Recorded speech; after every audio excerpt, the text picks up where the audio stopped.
Hey there, it's the Machine of Nonsense, and it's the Nonsense of the Year Awards 2023, Day 2. Day 1 consistent of the most disappointing and best character of 2023, and that was a lot of fun. Well, Day 2 is going to be Best Moment and Best Movies. I'm your host, Eric, joined as always by Kayla. Hey. And most of her voice. And Mike. I don't know why it broke up. I'm sorry. Mike's here. I'm here. Here we go. And here. Let's be here again. And we got Demetrius for his first ever Nonsense of the Year Awards. Demetrius, how are you this morning? I'm gonna be so much better as soon as I get this coffee. So Indeed. If you can't tell, I've already had several cups. All right. So last time on the Nonsense of the Year Awards, we did most disappointing things and best characters. Before we get going today, I'm going to do a thing I didn't do in the last episode and say, because we're going over the best things of 2023, we're going to have to spoil them. We're going to have to talk in depth about them. So if you're afraid Especially for moments, definitely. So if you're afraid of spoilers or anything else, we'll try to say like, hey, this is what we're talking about. Hit the go forward button a couple times or hit the pause button. Go check that thing out because we make beautiful recommendations, and then come back and listen or watch later. This will be available both in video format and audio format. So if you're on your podcast app right now and you want to see our faces and our list, go to YouTube. It'll be there. And if you're on YouTube and you're like, I would rather not see these people, how can I do that? You can go to all the different. We're on every podcast app, so you've been warned. All the different ways you can be warned. I can't see their faces. They're too pretty. Can't do it. I want to lunge into my laptop just looking at it. Yes, indeed. And also, if you hate our voices and our faces, you just join our fan page. Yes, indeed. Very good. Very good. Yeah, we're all over social media too, including the Facebook fan page called Monstars. So you'll never see our faces there. Or really hear our voices. It's very text-based medium there. So, all right. We've been doing this now. This is our third year of the Nonsense of the Year Awards. So let's take a look back at what we nominated in our two categories, Best Moment and Best Movies, in 2021 and 2022. So Best Moment of 2021, we had the end of Loki Season 1. I'm not going to put what's in parentheses there. Not going to talk about it. What were we arguing about? The scene in Old on the beach, a just really poignant moment. Another poignant moment, the I Am a Revolutionary speech from Judas and the Black Messiah. The bridge battle, Echo versus Jinx in Arcane, Season 1. And probably number one in our hearts, Joe Colley's death, affectionately known as Jogurt in Midnight Mass. 2021, what a year. What a show. What a show. Our movies for 2021 were Bo Burnham's Inside, a film I still listen to quite often. Judas and the Black Messiah, great movie. The Suicide Squad, the better of the two Suicide Squad movies, significantly better. The Green Knight, a movie I'm sorry to say I still haven't. Oh, hell yeah. God, we got Green Knight on there. Hell yeah, Tomas. Yeah. You and me, baby. Kayla, we need to watch Green Knight really bad. Yeah, it's on my list. I'm looking at it. I checked. And it has been since 2021. Right now, oh, it is? Yes. Oh, I think. All right. So. We're watching Green Knight. And finally, but not leastly, I don't know if people say that, the Lost Daughter, a wonderful Olivia Colman performance. Man, that was a me year. Hell yeah. Yeah. Yeah, that was 2021. What a year in stuff. Let's look at 2022, shall we? Our best moments were the one-shot episode of The Bear, season 1. The Nature of a Thing speech in God of War Ragnarok. The flare scene from The Batman. Every Inch Counts from Barbarian, Chef Kiss. Very good. And learning to let go in Tunic. Learning to cheese and learning to ask for as much help as possible. What a game. Tunic. On to our best movies of 2021. No, I did best movies, didn't I? Our best movies of 2022, folks. I've got it all this morning. Here we go. Best movies of 2022. Kayla, he needs another cup. I think I do. I think I might. He's closer to the coffee. Everything, Everywhere, All at Once. Best movies of 2022. The Batman. Prey. What a movie. Bodies, and Barbarian. Great year in movies. I like that 21 set. I like that one a lot. Was really good. A little more eclectic. We kind of had very much went deep in genre in 22. But that's what we do. 2022. On to 2023, right? Let's do it. Let's go. All right. Yeah. Let's spoil some shit. Put it in. But before D, how did we do on last week? What do you think with our characters and Mr. Disappointing? Yes. Oh, I could list those off. I could do that. On our last episode, we had most disappointing was Secret Invasion, Marvel's Secret Invasion, Starfield from Xbox, The Witcher Season 3 from Netflix, Final Fantasy 16 from Square Enix, and the mass layoffs in the games industry from the games industry and real life. And just spreading that into 2024. Yeah, that's great that they kept it up and that they're making it eligible for 2024. Good on them.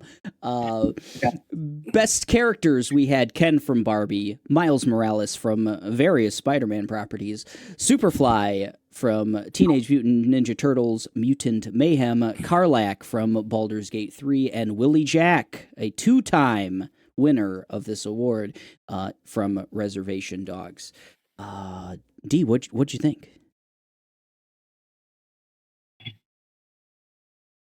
Man, the most disappointing is like, yeah, I resonate with that. That's crazy. Depressing as hell. You're like, damn. Yeah. Well, it was like you just list off the, like, as I was reading everything, I was like, man, 2023. Good God, I really tried to pack it in. Do we have some things from you that we should add to the list? Like even our long list, it represents. Because you were unable to, right? Yeah. No, I was looking at the long list. Yeah, no, there's not much I can really add to that because it's got stuff on there that I would have put. I know you were big disappointment in Quasno Screeny, our boy Quaz being left out of the Ant-Man movie. Yeah. What a horrible thing. Oh, good stuff. I have so even though they can't be here, Ryan, Tomas, and Aaron have all submitted lists for best moment and best movies. So I figure we can maybe start with them and go from there. How's that sound, guys? I suppose. Hell yeah. Yeah. Aaron submitted a scene from It Lives Inside, the flashlight scene. He describes it as a scene where a character looks into a dark closet shines a flashlight. Some beaming eyes are gone as they shine the flashlight. Then they unshine the flashlight, and the eyes shoot out. He says it's one of the greatest horror scenes he's ever seen, even not just this year. I love light tricks like that. One of my favorites is in the first Saw movie with like the guy taking photographs and the flash kind of illuminating. And so anytime you mess with a flashlight, anytime you mess with like a flash or light of any kind, I love it. So the flashlight scene in Alan will get his turn coming up, I'm sure. Hey, maybe flashlight scene in It Lives Inside. Oh my! He doesn't like Alan Wake. Okay, that's not true. We'll find out. We will find out. Fisk, everyone. Spoilers for Fisk, the show Fisk. There is a scene where Helen makes partner. She does. Hell yeah, Helen. You go, girl. You know, breaking that glass ceiling. I love it. Helen makes partner in Fisk. Why the fuck was there a glass ceiling? That's my question. Well, that's like a BBC show, so they probably call it Glars or something, right? Or something like that. Glars ceiling. The Blarney ceiling or something. Yeah. Pretty the sure garden. It's just a very sophisticated metaphor. That's why there was a ceiling of glass. Glars. And so, I really like that word. I think you're thinking Australian, Mike. Thank you for the perfect segue. Speaking of Australian, I think this is an Australian movie. Hope it's not New Zealand, because I always get those things mixed up. The final scene in Talk to Me is Aaron's pick. I won't spoil it. Because Eric wants to see it. Well, I've already read it at this point, but I don't want to spoil it for the viewers, the listeners. It sounds cool movie. It sounds final scene. The final scene from Talk to Me. So those are Aaron's picks for best moments. Nice. Let me see if I can just go ahead and copy paste. Maybe this will. He only has 3. He only has 3. Yes. Okay. Makes it. Good job, Aaron. Makes it quick. Let's look at Ryan, see if it can... Yeah, let me copy paste. Look at this. We'll go through Ryan's a little bit faster. He had a scene from Vinland Saga. He has 2 scenes from Vinland Saga. Actually, the I Have No Enemies scene. D, are you familiar with the scene? Good scene? Yes. Very good scene. Okay. You might have to defend it later on. I easily can. Awesome.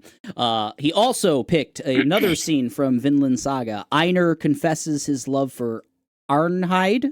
Yeah. Okay. Cool. I love a love confession scene. Full disclosure. So good stuff. Godzilla -1, Godzilla boat chase. I've heard a lot of good things about the Godzilla -1 boat chase. So I'm gonna have to say that that's probably pretty good. One Piece, the Gear 5. That's like a transformation, right? Gear 5, like a. It is like a transformation. Okay. That's accurate. Gotcha. Yeah. Okay. Turns into Bugs Bunny. Okay. I dig it. He's got. It's too good. He's speechless. Yeah. I get it. People love One Piece. And the final best moment of 2023 for Ryan is the I'm Just Ken scene in Barbie. Great song, great moment for a great character, a character they figure it out. Say is even the Kens come together. Good. They're just Ken. So that is Ryan's list for best moment. Good job, Ryan. Good stuff. Simu shines in that scene. Tomas likes to give a lot of commentary here, so let's see how easy this. He just sent us a clip, actually. This will be, this will be interesting to see how it pastes here. So, spoilers for Queen Charlotte. The end of Queen Charlotte when she's holding George's hand under the bed at the end of the show, cried. It is really good, like a baby. It does give me like my eyes are already filled with tears just thinking about it. It was really good. Wow. In the meantime, when that's happening, there's like even like other stuff happening that's also really sweet. It's nice. The entire episode 3 of The Last of Us. I mean, come on, we all know it's a good ass. We all know. Episode. Very good. A good Mario movie coming out was part of just the fact that it exists in the world. Yeah. Yeah. Hell yeah. I agree. Richie episode, parentheses. I'll die on a hill way before Tomas does. To be clear, that's not a fair. I'll die on this hill, comma, Kayla. I don't want that fight. This is the Forks episode of The Bear featuring Richie, his 1 week in hell. I don't mind Richie's Was it, though? change. What I don't mind is the way everybody responds to it. Don't like that everybody's just like, oh, hell yeah, Richie. Why not? They want him to succeed, man. They want him to succeed. They're a family. Also, I don't mind even like the family, but the fucking people in the restaurant that he's working for, that he was just super like he doesn't belong there. He's like messing everything up. But now he does.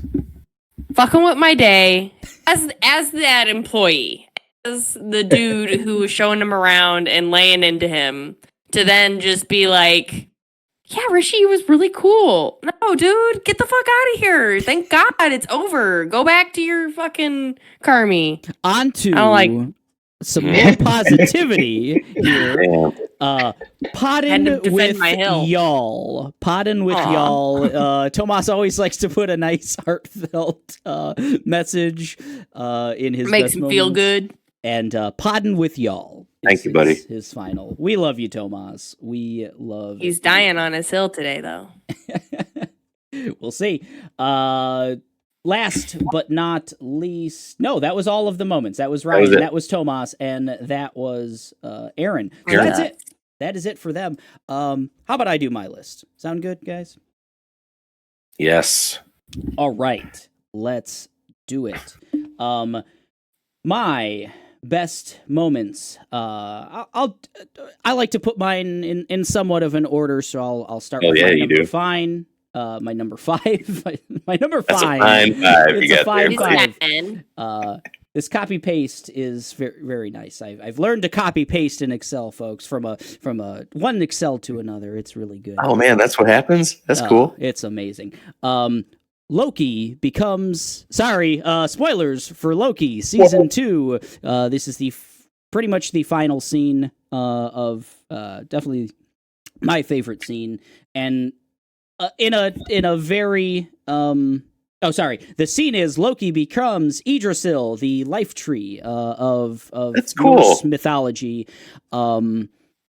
It was a very uneven season overall that stuck the landing, I think. Like at the end of the day, like how it all wrapped up and where it leaves the characters, I was very satisfied and very happy. So maybe like a B overall for the season, something, not to spoil maybe that it's not on my shows list, but just really an example of like a show that, okay, cool, you did the thing. And if this was your idea for the show from the beginning, then you stuck the landing. Then good Cool stuff.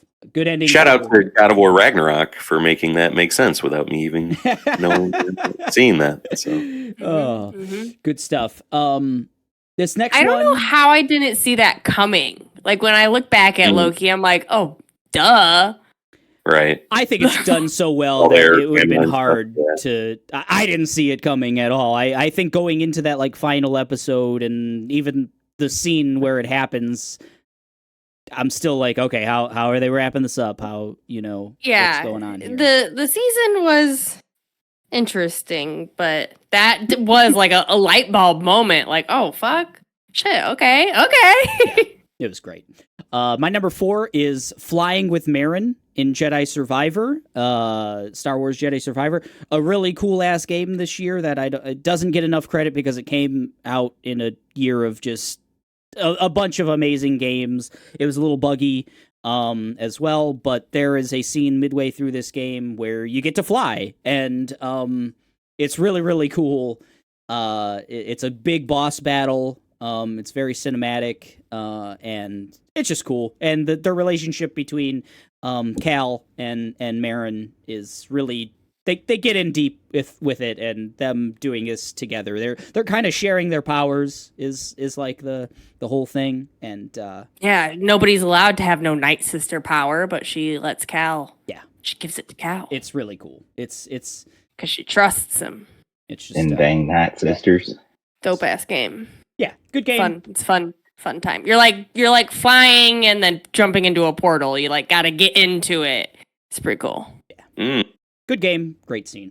Number 3 for me is Zelda's a fucking dragon from Tears of the Kingdom. I knew it. That I saw coming. I was pretty. Oh, see, I did not. That game, the narrative is told in a very odd way. You can like spoil things for yourself depending on how you traverse different ways. You know, you're given full freedom in that game in a lot of ways, that like Breath of the Wild. And we got this fairly early on. There's a quest where you can kind of like get to the bottom of this, and we did it fairly early on. But I didn't feel like that it spoiled anything in the narrative. It like then it almost made it that much better to like, okay, well now my goal is to save her, right? And save her in a really interesting way. And like it to me, it gave great context to just, it's an immense sacrifice that she makes, like to turn into the dragon. She's trapped in this form for like, I don't know, 10,000 years or something or whatever, like in a crazy amount of time. And who knows? Time. It's but I just think it like adds so much depth to Zelda's character, a character that oftentimes is just like, oh yeah, she's trapped in the castle and you got to go save her kind of thing. Like I think it gave her really importance in so many ways. Zelda's fucking dragon, guys. Great stuff. Boo! Nah. Add it to the list of animals she's been. Number 2, the Hey Jude sing-along in Ted Lasso season, this was 3, right? Beetle lover, you. Yeah, you know me. I love the Beatles. This was an immense tearjerker. They used the song very, just very well. I mean, it's the song is about kind of a family breaking up and you know, a kid not understanding that and all of those things. And that's what the scene is about as well. The assistant coach, Ted Lasso's assistant coach, is kind of explaining the song, the lyrics of the song, and why Ted is singing it and why it's important and everything to Ted's son. But also the audience, is watching this, and it's just like the perfect in a year where there's a lot of great needle drops and a lot of great like musical moments throughout this year. This one did it for me, and then getting to go there too probably helped. I've been to the place that they shot the scene. The scene happened. Yeah, it's it's just cool. So the Hey Jude sing along. And it's a cool ass show. So yeah, good show. Another one that like a little uneven, but I think they stuck the landing as well. On that one. And last but certainly not least for me, my number 1. Another one that got me a little watery eyed was the Creep opening of Guardians of the Galaxy 3, like a slow acoustic version of the song Creep by Radiohead. And as Rocket slowly kind of walks through nowhere, it's a nice introduction to where everyone is at this point. Like, we haven't seen the Guardians in a while, especially if you didn't watch the Christmas special. It kind of sets the stage, and then you think it's Rocket listening to the song, and he is, because it's being like blasted over the loudspeakers. But you find out that it's his best pal Star-Lord is actually the one playing it, and he's not in a good place. And it's I don't know. It hit me really hard. I like that song also. That helps. Yeah. It's one of my favorite songs. And The Guardians are great. and the Guardians are great, and it was a great movie, and it just like that got me in, like immediately, okay, this movie's gonna fucking rock. And hey, didn't disappoint. So yeah, the creep opening from Guardians 3 is Good stuff. my number one. Good list. Thank you. D, you're next in line in my Discord screen if you'd like to go next. Okay. I think I can do that.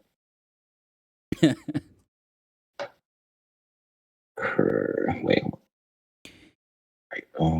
I typically order my list. Some of us order our lists, Yeah, but some it's not some mandatory. don't. It doesn't. Yeah, it's not mandatory. You also we need to will have fun. we will eventually make a top 5, Oh, so it don't matter. Yeah, so it doesn't really matter. So I guess the first one I'll rattle off is the Bear season 2, Fishes. Just Fishes. that whole Christmas episode. That's nuts. Probably the second best episode of the year. I love the final scene, honestly, of that one was on my personal long list for a very long time. That was a late cut of mine. But Fish is great. I know these scenes Great are episode. like great performances, and it's why they're so great performances, because they make me feel so disgusted and uncomfortable. I hate feeling that way. I hate feeling that way. I get that they're like holy shit moments, but God, I just don't even want to think about them anymore. It's effective, right? Like they did the It's job, effective. It did. Yeah. Jamie Lee Curtis fucking Ooh. gave me PTSD and trauma, and it was a whole thing. Yeah. It just really resonated with me Same. deeply. Holidays, yo. Yeah, I mean, like sometimes a little more specific than that, Kayla. It just really cut deep on that one. Yeah, I don't have much to say about that right now.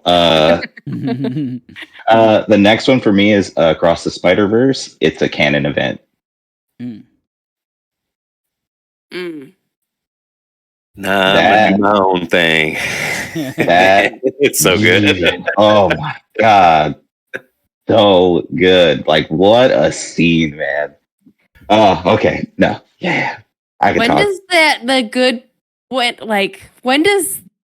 when does that scene end? Because then even like it just goes into It goes right into the finale. Right, and it's so hard to like.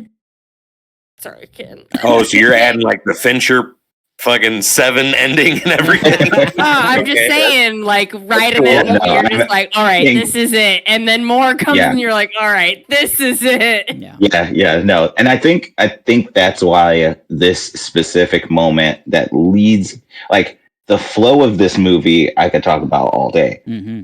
But the way that this leads into what feels like you're getting the end, and then you get that little bit more after what you feel like is the end. Woo! And that little bit more is huge. Like, yeah, right? Like massive. It's massive. It's massive. Which again, that could be its own moment as well. But yeah. But my other one I wanted to mention was an Oshinoko, which is animated, came out this year. And huge spoiler, Ai Hoshino actually dies. This is a like idol singing show, good vibes, the music's good, their animated characters are cute. And then what you believe to be the main character actually dies. What was the character name again? AI space and then Hoshino. Nice. actually dies. And it's really connected to one of the weirdest twists, which makes this very much anime. But it's just this whole first episode, quote unquote, is like an hour and a half. Mm. They just essentially dropped 3 episodes at once, turned it into a special. Anime doesn't usually care enough to do that. So it was like this whole thing you sat through, you get connected, and then they just rip her out from under your feet. Mhm. Now, how she dies, I'm not going to talk about that because it's a really that's more spoilery than just saying she dies. Oh, It's like, love a good like pull the rug out from under you death like that. I mean, like Yeah. some shows and movies and stuff are just made on those things. Games too, I guess. Games too. Games too. Maybe we'll see something like that in what, February, right? We'll see. Cryptic. Yeah. I know. I'm really interested to see what they do with that part of the game. Yes. Okay, so that was, and then, so my fourth one, I actually just changed. Ooh. Ooh. It's funny because I see this best character, so it'll be great. And Sea of Stars, when Carl dies, Yeah, that girl. that was like video game deaths, man. That's in my top 20 easily. It's very good. And then I forget his name, homeboy, like the Oracle or whatever. Oh, Rashawn. Like, just freezes time. Yeah, and it's and he has like that, the dialogue with the bad guy. It's really, it's probably the best part of the game. It's very good. 100%. Yeah, man. Okay, and then I guess my fifth one. It's from Scott Pilgrim Takes Off. Ooh. And again, I see a trend here. Scott is dead? Question mark. Oh.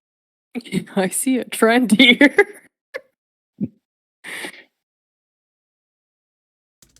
Pilgrim. I only watched like the first few episodes of it so far, and the thing that Dee's talking about comes up like pretty quick. Wow. Mhm. And I thought it was really interesting. I was kind of surprised to see it. Someone had it on their most disappointed. Again, I didn't finish the series, but I thought it at least begins pretty well. Nice. Yeah, I really want to check that one out. Kayla's never seen the original. I have, but I heard that they recontextualize a lot of that stuff in a big way. Yeah. It is fully recontextualized as a word I would use to describe cool. this show. Good stuff. Yeah, nice. Good listy. I enjoy that a lot. I hope Tomas is wrong about Scott Pilgrim Takes Off because I'd like to check it out at some point. Kayla, you're next up on my screen. Can you teach me how? Can I Dougie? copy? Sure, I can. Yeah, I can. You do would that. have to I think probably the teach roles me. would be reversed. Yes, I think you're right. I do not know how to Dougie. Can I copy my list into the chat for you? Would that help from my Excel? The Discord chat. Yeah. Maybe. Let me see if I can pull that up on my side. Maybe. Yeah, send it my way. I think I've got a way to do this. Maybe, as I struggle to do so. Yeah. I think I can do this. Try it out. I would like cut and paste, Yeah, do it. but nobody else read it. Otherwise, you'll get spoiled on my list. Well, you can send it in a direct message to me as well. Spoilers within my spoilers. Can't have it. I was asking Eric before we were recording, like, well, I not really asked, but best moments is like my favorite list to come up with. I was wondering if you guys had a favorite that you had to do. It's oftentimes one of the harder ones too, or at least the one that like takes the most like effort and thought and stuff. Because I know when I go about it, It's the hardest to cut. I hate it. Yeah, I had to make some tough cuts. Are these in order, Kayla? I did get your list. Yeah. Okay. Yeah. Okay. Good stuff. Your number 5 was on my long list for quite some time. Ooh. Okay, so, here we go. Let's do it. My turn. Let me bring Discord back up. Yeah. My number 5 is Across the Spider-Verse in the wrong universe. I like, yes, it comes off of, he says, you do the fucking chase, he puts in the shit, he's sneaking around, getting out, homegirls, like, trying to run after him and save him and listening to him, like, try to tell his mom that he's Spider-Man, as she's like, I told him not to do that, and she's in such this terrible place listening for herself and listening to him make that same choice. And then, like, everything's off, and you just catch these little things. And, of course, she's like, what the fuck? Who the fuck is Spider-Man? You're crazy. You're crazy, Poppy. Yeah. And then Uncle Aaron comes in and makes comments about his hair. And, like, watching it a second time, I'm like, holy shit. Like, obviously all this stuff is laid out, but I remember the first time just being, like, so fucking blown away. Yeah. And then the reveal of Miles, he's like, I'm Miles Morales. and he's fucking Prowler, and he looks so fucking scary and cool. Yeah, it was just cool. Very, yeah. Oh yeah, this is me. I gotta go back to my list. Taken away. And then I have another Spider-Man moment as number 4. I have the carnival scene in Spider-Man 2. That is a game that for me was just full of like story beat moments that were cool as hell. Some of them were not playable and some of them were playable. The carnival scene in Spider-Man 2, your Peter, your homeboy Harry just showed up and is like, hey, I'm better now. Check me out. I got this cane just for like, just in case, but I feel great. Let's go to the carnival. You, me, MJ, like old times. And they run into Miles and they're playing all these carnival games. And then shit pops off. And Harry's got a fucking gooey alien on him. And he's like helping fucking Peter save the carnival. And it's just cool as hell. And then you just takes off. And then you got Venom powers. Cool as hell. Yeah. So many scenes in Spider-Man 2. I like that game a lot. Got the goop. I got the goo. Alien goo. Alien ooze. You got the ooze. Number 3 for me is The Last of Us Endure and Survive. That's not the Bill and Frank episode. That's the Sam. Is his name Sam? And Eddie? Oh. Can't even remember their names. Sam, it's the brothers. Yeah. Brothers. God. What is Sam's brother's name? All I can think of is Bill and Frank right now. Right. But in the show, he's hearing impaired. He's deaf. He uses sign language, and I was blown away by that kid's performance. In The Last of Us, of course, he gets bitten, and Ellie knows, and Ellie tries to save him. And again, I get teary-eyed just thinking about then they wake up in the morning and he's infected and his brother has to kill him. And then Ellie has to kind of live with that decision. Like, what could she have done? But it fucking happened. It didn't work. She couldn't save him. And they like bury him and it's, that one's That one's rough for me. It's another one of those like subtle changes they made to the show, like some of her actions and stuff, like trying to give him the blood and all that. Like Right. it's cool. And just like the moment where his brother has to point a fucking gun at him, just otherwise he's gonna bite Ellie. And not that is it Ellie? But he doesn't know that Ellie's. No, I mean, yeah, right. Henry. But still, is he the was brother's name. Henry. Yeah. Yes, he was gonna rip her up. They can still be torn apart, and he had to shoot him. And whew, it's fucking rough. And then he kills himself, right? Yeah. Oof. See, that one's been on my list like since it fucking happened. So I haven't watched it in a while. That's on my rewatch list. Number 2, again, something I watched a long time ago, is the Black Mirror episode 3, Beyond the Sea. Hmm.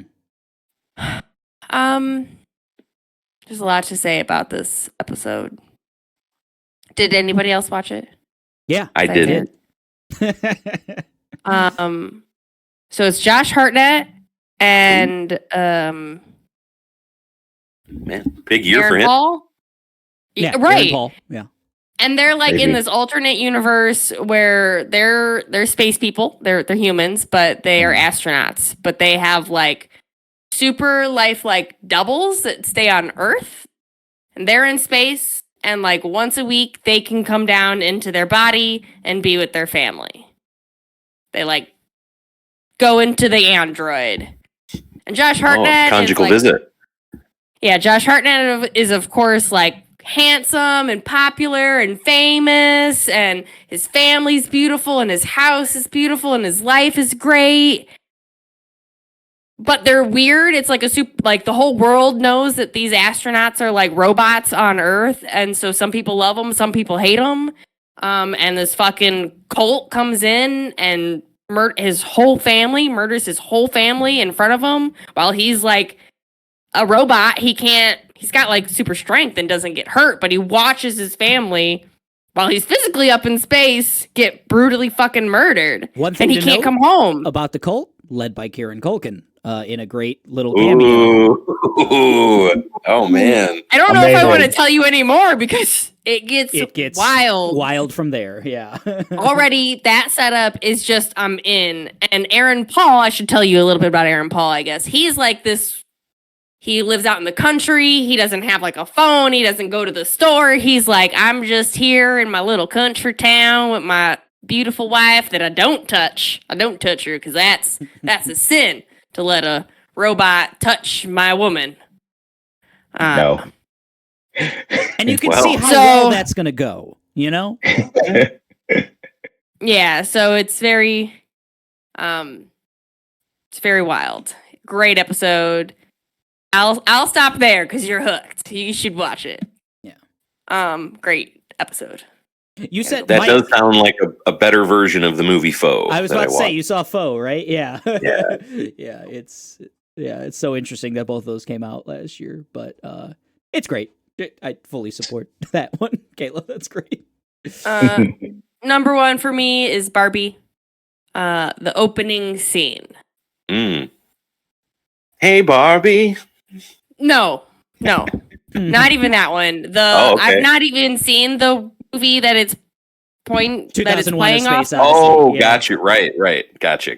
Because I was like, hell yeah, Barbenheimer, best moment of 2023. Am I right? It was just so fun going up to it. Yeah, Christopher Nolan and Cillian Murphy and Margot Robbie and Greta Gerwig all on the same day. It's in the middle of summer. Hell yeah, I'm doing a double feature. It was a great day. How do you pick which one to watch first? Well, I'm pumped for Oppenheimer. I thought that shit was gonna be. I didn't even care about Barbie. I didn't have any connection to Barbie. I didn't have any connection to Greta Gerwig. I was like not even understanding what this Barbie movie with Ryan. I didn't know what to expect. I didn't have high expectations. But whereas Oppenheimer, I did. Then you get that opening scene, and it's like, all these years, you're Helen Mirren. Yeah. Girls just had baby dolls. And spoiler alert, I don't have kids. I'm not into taking care of kids. And the scene is like, right, all these girls, the only option they had was to be mommy. And now they have all these other things. And I was like, the fuck? They're right. I'm in. And then they're busting the baby dolls. Yeah. And it's just so fucking funny. I was like, oh shit, this is the Barbie movie. I get it. This is what the Barbie movie's about. It was like letting us all know. This is not what you thought you were getting into. And fucking loved it the whole ride through. That's it. That's my list. Great call. Hell yeah. Good call. Great list. Excellent. Mike, you get to round out best moments.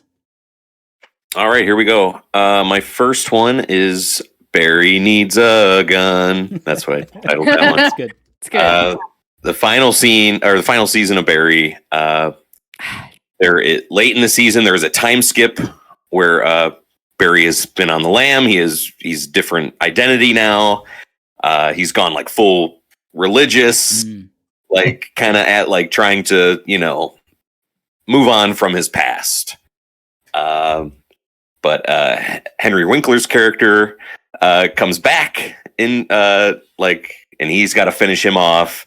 And as he's like going back to California from like Oklahoma, he keeps listening to these podcasts from all these different pastors and stuff. And all of them keep saying there is no way that killing someone is not like the biggest sin or something like that, until he finally finds one weirdo podcast that gives him the little bit of when the window opens up a little bit, and he takes it and he walks into we assume like a Walmart, and he just walks up to the counter, and I think he just says like, "I need guns."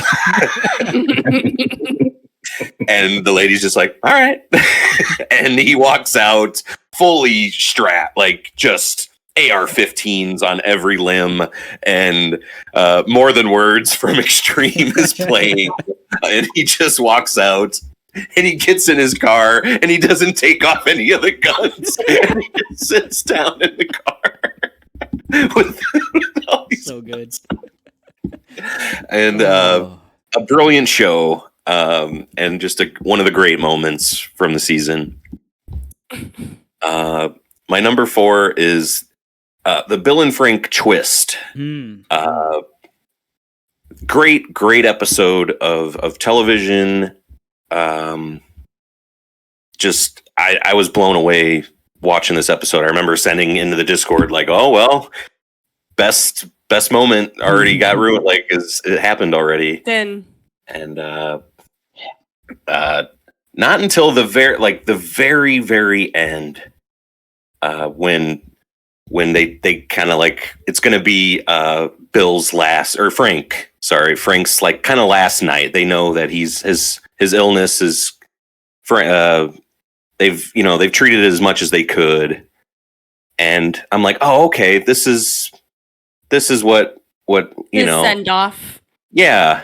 But then, Nick Offerman, puts the poison in both of their teas or whatever, and they're both going to go out, at the same time. And that's the moment where I'm like, okay, this is elevated above the game. This is the one. Mm-hmm. This is what this show deserves to be here, like from this. Mm-hmm. And my feelings on the other parts of the show don't really matter, because this is it. This is like this maybe stands on its own. Yeah. And just a brilliant, wonderful thing. I would say I match up with Tomas on that one. Yeah. Bill says like, this is not the tragic death at the end of the play, I think is like his line. And I had that in my best moments for most of the year. Like, that's just such a great line. And yeah. Oh man. What a, whew. It's good. Yeah. Good pick. It was really good. My number 3 is Justice for Cooper. Bradley Cooper has been talking about, this Maestro thing, how long it's been in development. The script's been around for years. I worked for 6 years just for 6 minutes of conducting. I'm a super actor. And it's like, all right, whatever, dude. But then you fucking see it. And you see it. This is the Mahler's Resurrection Symphony in the cathedral scene, and oh my god, I don't know nothing about Leonard Bernstein, you know, but this performance let me know, oh, okay, that dude was amazing. Like, I don't know, like, because Cooper is amazing in it. And I can only assume that he only got up to 99% maybe of the real thing. But, you know, people complain about the movie like it's not what they wanted to know about Bernstein. Like, I wanted to focus on the later part of his life, or where's West Side Story. Like, they don't bring up any of that stuff. I'm like, no, that scene lets me know about all of that. The struggles It lets get me there. know, like, it blew me away. I was like, whoa. My body felt like a surge going through it when I saw that scene. And Cooper is my Oscar winner. I haven't seen everything yet. He's my best actor. Carey Mulligan as well. I haven't seen Killers of the Flower Moon. I haven't seen Lily Gladstone yet. But yeah, great scene. Great scene. Here. My number 2 is The Almost Miracle on Mulaney Street. I titled this one. I love the Fishes episode of this season of The Bear.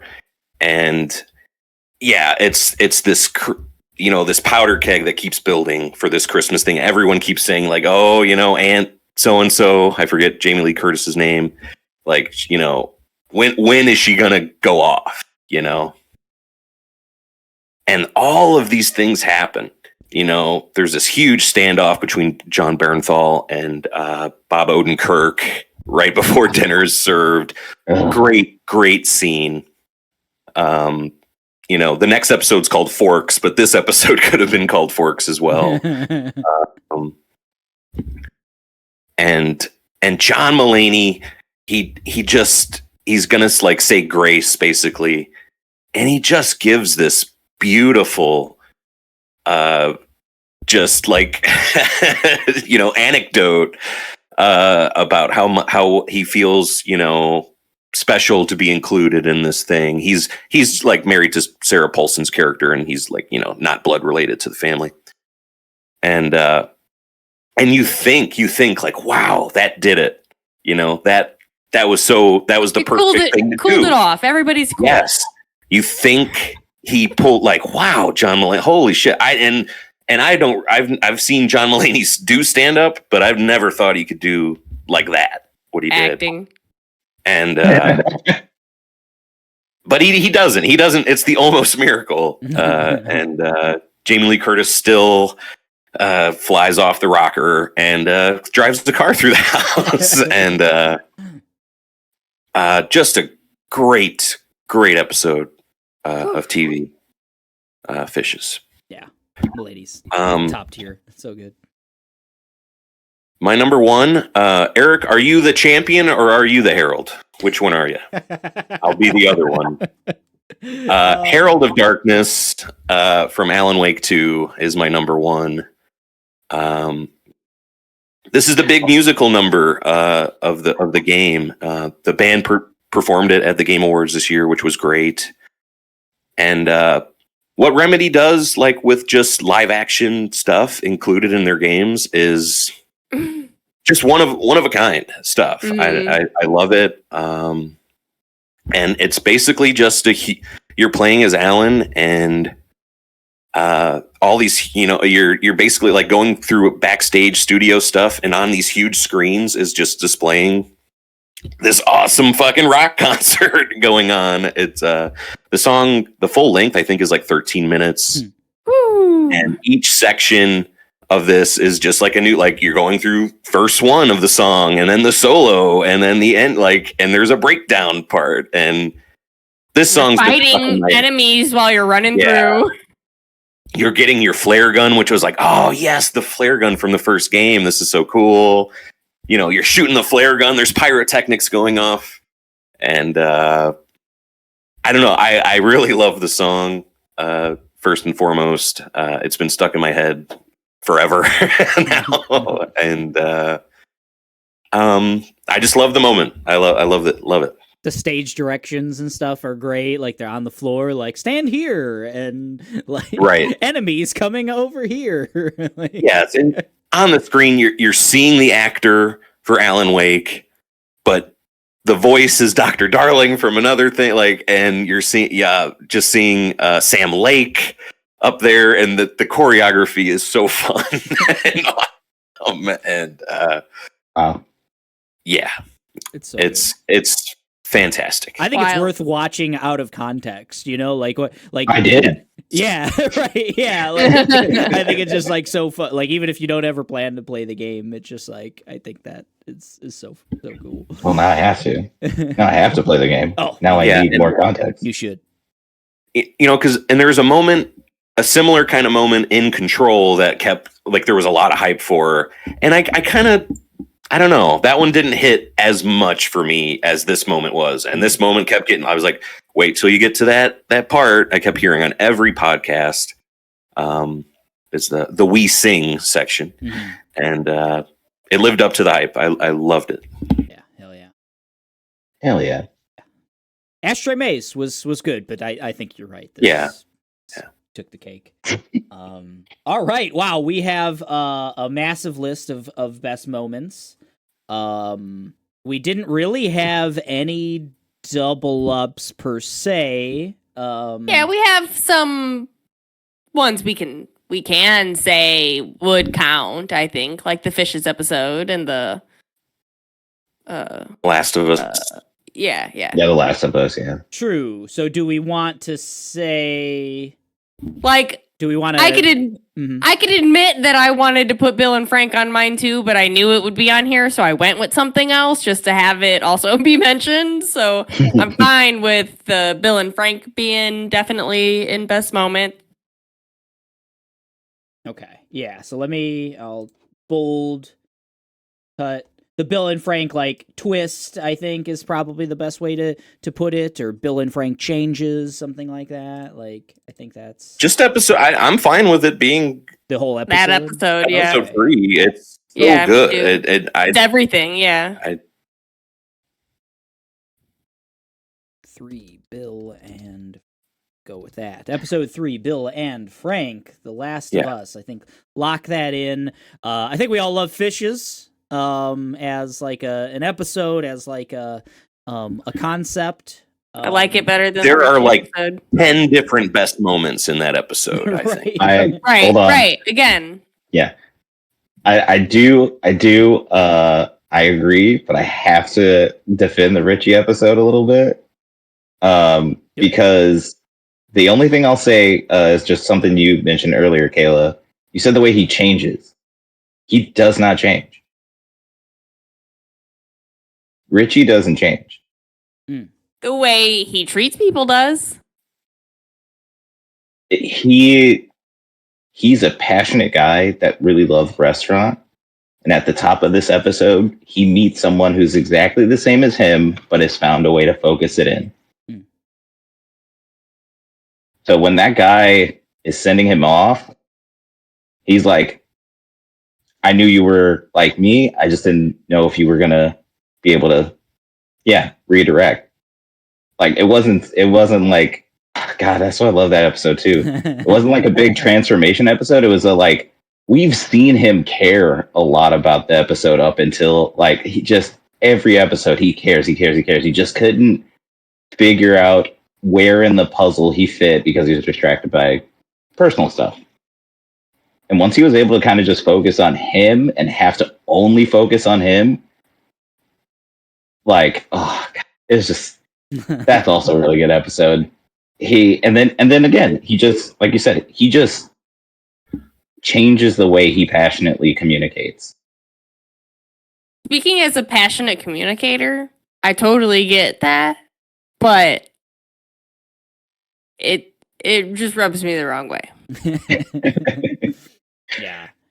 I think there is some, like, and I think I mentioned it last time when it was brought up. Like, there is some suspension of disbelief that you have to have of like this is all occurring on like 5 days or a week, Right. or That's whatever. what I have the problem Yeah, with. and that's tough. That is like, and they've mentioned, I think like the creators mentioned it and in interviews and stuff like that, like that. So as long as you have to do that, and as long as you can do that, like suspend the disbelief that like a light bulb would go off for a guy, in 6-7 days, whatever.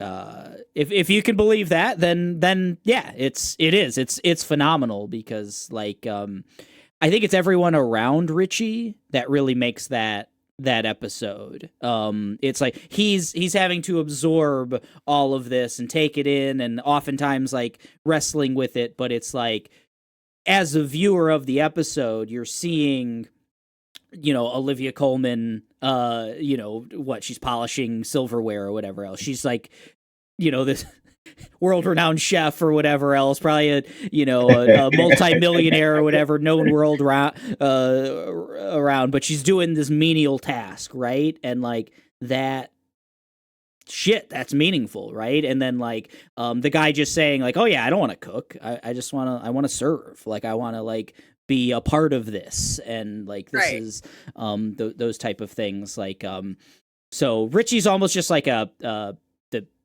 avatar for It's you. almost like Carmi has said that exact shit to him, but he has no respect for him and he hasn't listened to him. Yeah. It's almost like Richie treats the people he loves with no respect. I mean, almost. Kind Well, of we see giving them we feels. see in the Fishes episode that Carmi's the little brother. He's always the little guy, I get that. And Yeah, Carmi's downfalls are acceptable. I think And Richie's are too. Richie's are too. It's fine. it's I hard love to take advice from your little brother, I think, is the idea. Is like if Yeah. you're constantly like, no, I should be giving you advice, Carmi, Yeah. Motherfucker is a world-renowned chef. I'm gonna take it. I'm gonna take that shit doesn't fucking matter to some shaving people. advice from him. Yeah, I don't know. Exactly. Richie's idea of what the restaurant should be and what Carmi wants it to be are just wildly different, and I think acceptance and change can be different things, and I think Richie has to accept his role is different now, and I think it works so well. And you gotta wonder, like, has Richie ever even like Carmi's not a great communicator, first off, but he's trying to communicate like this is what I want, right? Like, and he had to throw Richie into this situation and say like, I'm not explaining this right, I'm not putting it on like paper right or in verbally right. Maybe if you just see it in action, and how like what, because this is what my vision is for us, like we could also do this. And I think it's hard to envision things that you've never been a part of. Yeah. I'm down. You got to wonder if Richie has all of ever that. gone to a restaurant like that, or ever even like watched a show where like a restaurant like that. Like Richie seems like just completely closed off from, like, I feel like Richie spends every fucking being better like, from, and I mean he's weekend trapped in, just drinking he's a beers, product of his own environment. Yeah. 100%. Yeah, I just You don't I need feel, to keep talking about Richie. You Oh, guys no, aren't I gonna didn't- choose. One more Richie thing. Richie had the dad moment of the year for me when he's dropping off his daughter, and he's like, Daddy doesn't hate Taylor Swift, sweetie. He just, he had to turn her off for a little while. He just had to, just couldn't do it. I thought that was really great. I don't hate Richie. I just don't love him. Yeah, you do. No, it's all good. I like, honestly, like, as much as I'm defending the Forks episode, I like the Fishes episode better. Like, just I'll put that one out there. Because Like, he's if not it's- really. if that it's much one of it. if it's one versus the other, Yeah. I'm Team Fishes. Personally. That's what my suggestion was, guys. Yeah. Oh, yeah. But okay, I just had to die. I just had to die on the hill for Tomas. That's all. no. Hey, I think man. you all did. I think I did. Okay. I think Forks is great, but Fishes is where it's at for me. We're gonna go Fishes. Oh, that's Fishes. bolded. It's already pre-bolded. Look at that, beautiful. Fishes the bear. You can probably delete this entire episode 3 Last of Us in the long list. Yeah. What? In the long list, kind of middle. Oh, entire I- episode 3 of Last of Us. Gotcha. Well, Yeah, we'll. I'll yeah, shout out. yeah. I just want to explain a little bit more of this end of Queen Charlotte. I'll make it real quick, Hell but for yeah. Tomas, since he's not here, so Queen Charlotte is the wife of like the Mad King, who is King George, and like they hide it. Like George's madness is a secret, and it's an arranged marriage and it comes out, but like they got love for each other, and he like hides under his bed. It's like the safe place that the people can't hear him and see him and everything. So like they're old at this point, old, and she crawls under the bed with him like in her full gown and stuff, and they just like hold hands, and he like comes back to her in that moment, like as like George, not Mad George. And they just have like a loving human interaction with like long lost lovers, basically, and it's really, really sweet. Nice. So it's like That's the it. Notebook, kind of like that ending, similar. They don't die, but Oh, they're okay. they're just like looking. They're just like laying on the floor, looking at one another Yeah, under I the cry. bed. I cry. Wow. Yeah, it's really sweet. That's yeah. Holy shit. I'm Just Ken can get moved up maybe a little bit. Okay. Yeah. What do we think about I'm Just Ken as in a movie with a lot of good? I mean, I have my opening scene. Sorry, it just was right by the. I had the push scene on my list for a long time. What's the band? Uh-huh. The song. What's the Eric? Your band. You love this band. Matchbox 20. Oh. Thank you. Gotcha. I am also into that. As long as a Barbie scene gets Full in here, I'm disclosure, cool. I don't love Matchbox 20. I like a couple of songs. Oh, I think you love Matchbox 20. This song comes on at work occasionally, and I instantly laugh. Like I'm just, oh yeah, and I look around. Anybody else? No, nobody else. I love that. Good. I thought it was really brilliant. Them all lined up on the beach with their fake fires, and the guys with the acoustic guitars, and then to have Rob Thomas come out later and think, "Oh, I'm so glad the song wasn't used as a joke," and he's such a fucking goober. And Yeah. like, dude, you didn't get it at all. Get it. But I'm Just Ken is fantastic as well. I can't wait to see that performance at the Oscars. I would have loved to have had Peaches from Mario movie and I'm Just Ken both there. I'm hovering I don't over know. Garl's death. I think several of us really like. I love that moment. Yes. Yeah. There was a Vinland Saga moment that was. Oh yeah. Out of those two, which one would you say is the better? And then I describe- have no enemies. Okay. I have no enemies. So what is that? Easy answer for D. Yeah. It's a character development peak. Okay. This is Thorfinn realizing something that he's been like really just fully struggling with. He is essentially a child soldier due to the death of his father. And his father's murderer ends up raising him and everything because he like is chasing this guy trying to kill him, but he's just literally a child. And the guy is just like, cool, you got that killer's intent, I can use that. And that is just how his journey starts. By the time we get to here, to I Have No Enemies, his father's murderer is dead, not by his own hands. He has lost his will to live, and he has become a indentured servant. They just say slave, but it's an indentured servant. And he's on this farm, and he's with this other guy, Einar, who is over here. And they're just going through it. they're trying to earn their freedom, and the guys on the farm, they obviously, classism, slavery, all the things that come with that. You can imagine. And it gets to this point where they're essentially trying to escape the farm with Arnhide because her husband comes back looking for her. There's just so much underneath this. I have no enemies because it all culminates to they have to talk to the owner so that they can safely cross and not get brought back, that sort of thing. When they go to approach him, the farmhands that are above them block his path. And then this is like this bleeds into a whole other political conflict that's going on. And it's just so crazy that it all culminates to he goes to talk to the king of this country that he came from, and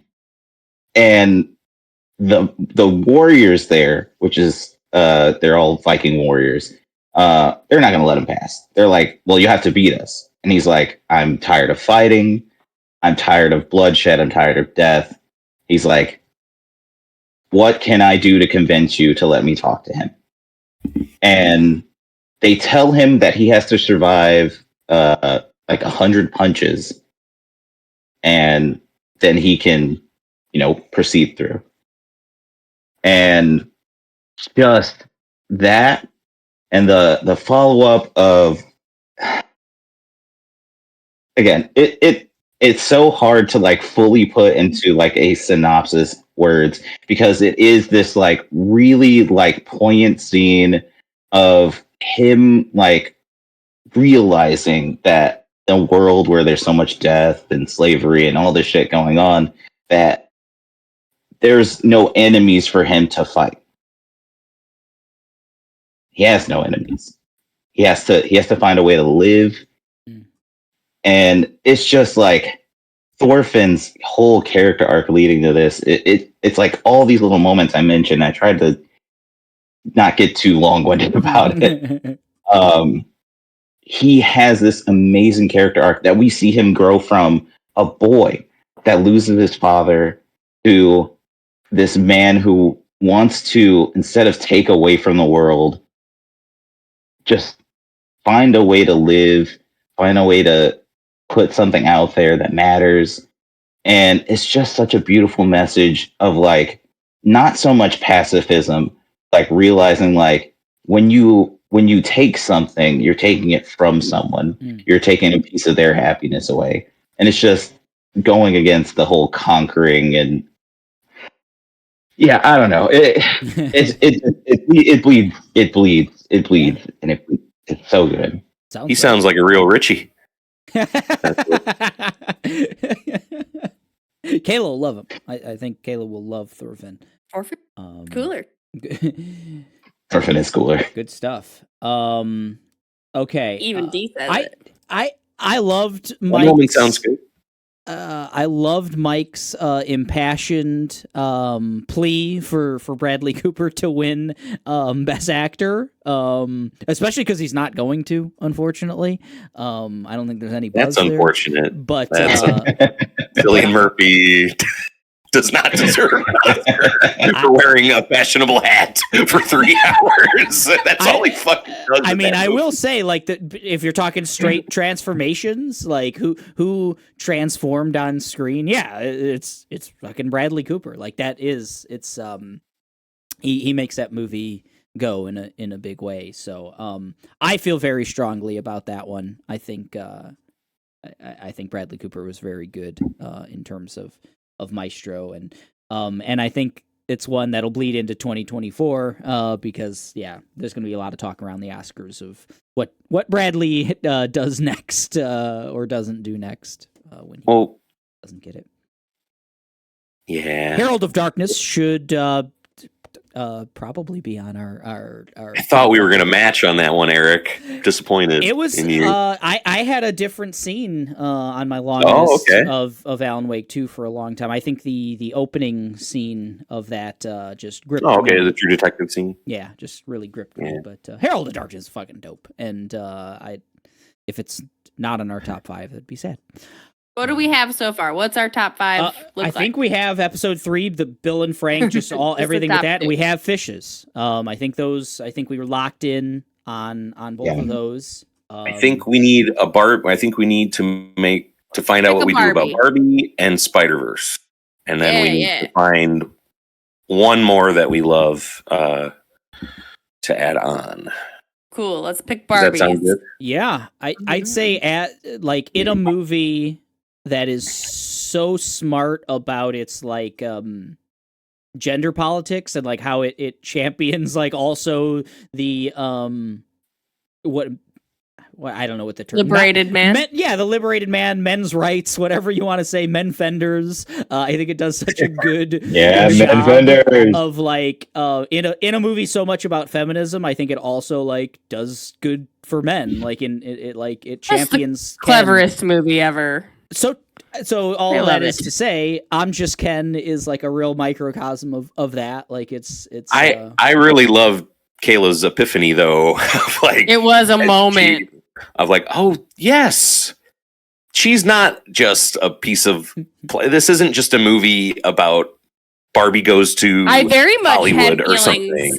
feelings similar to Right. Sasha's. Like, I don't know if you guys know this, but like a Barbie quote is "math is hard," and while I think that's funny because math is hard, it's not a great look for a sexy doll to be like math is hard.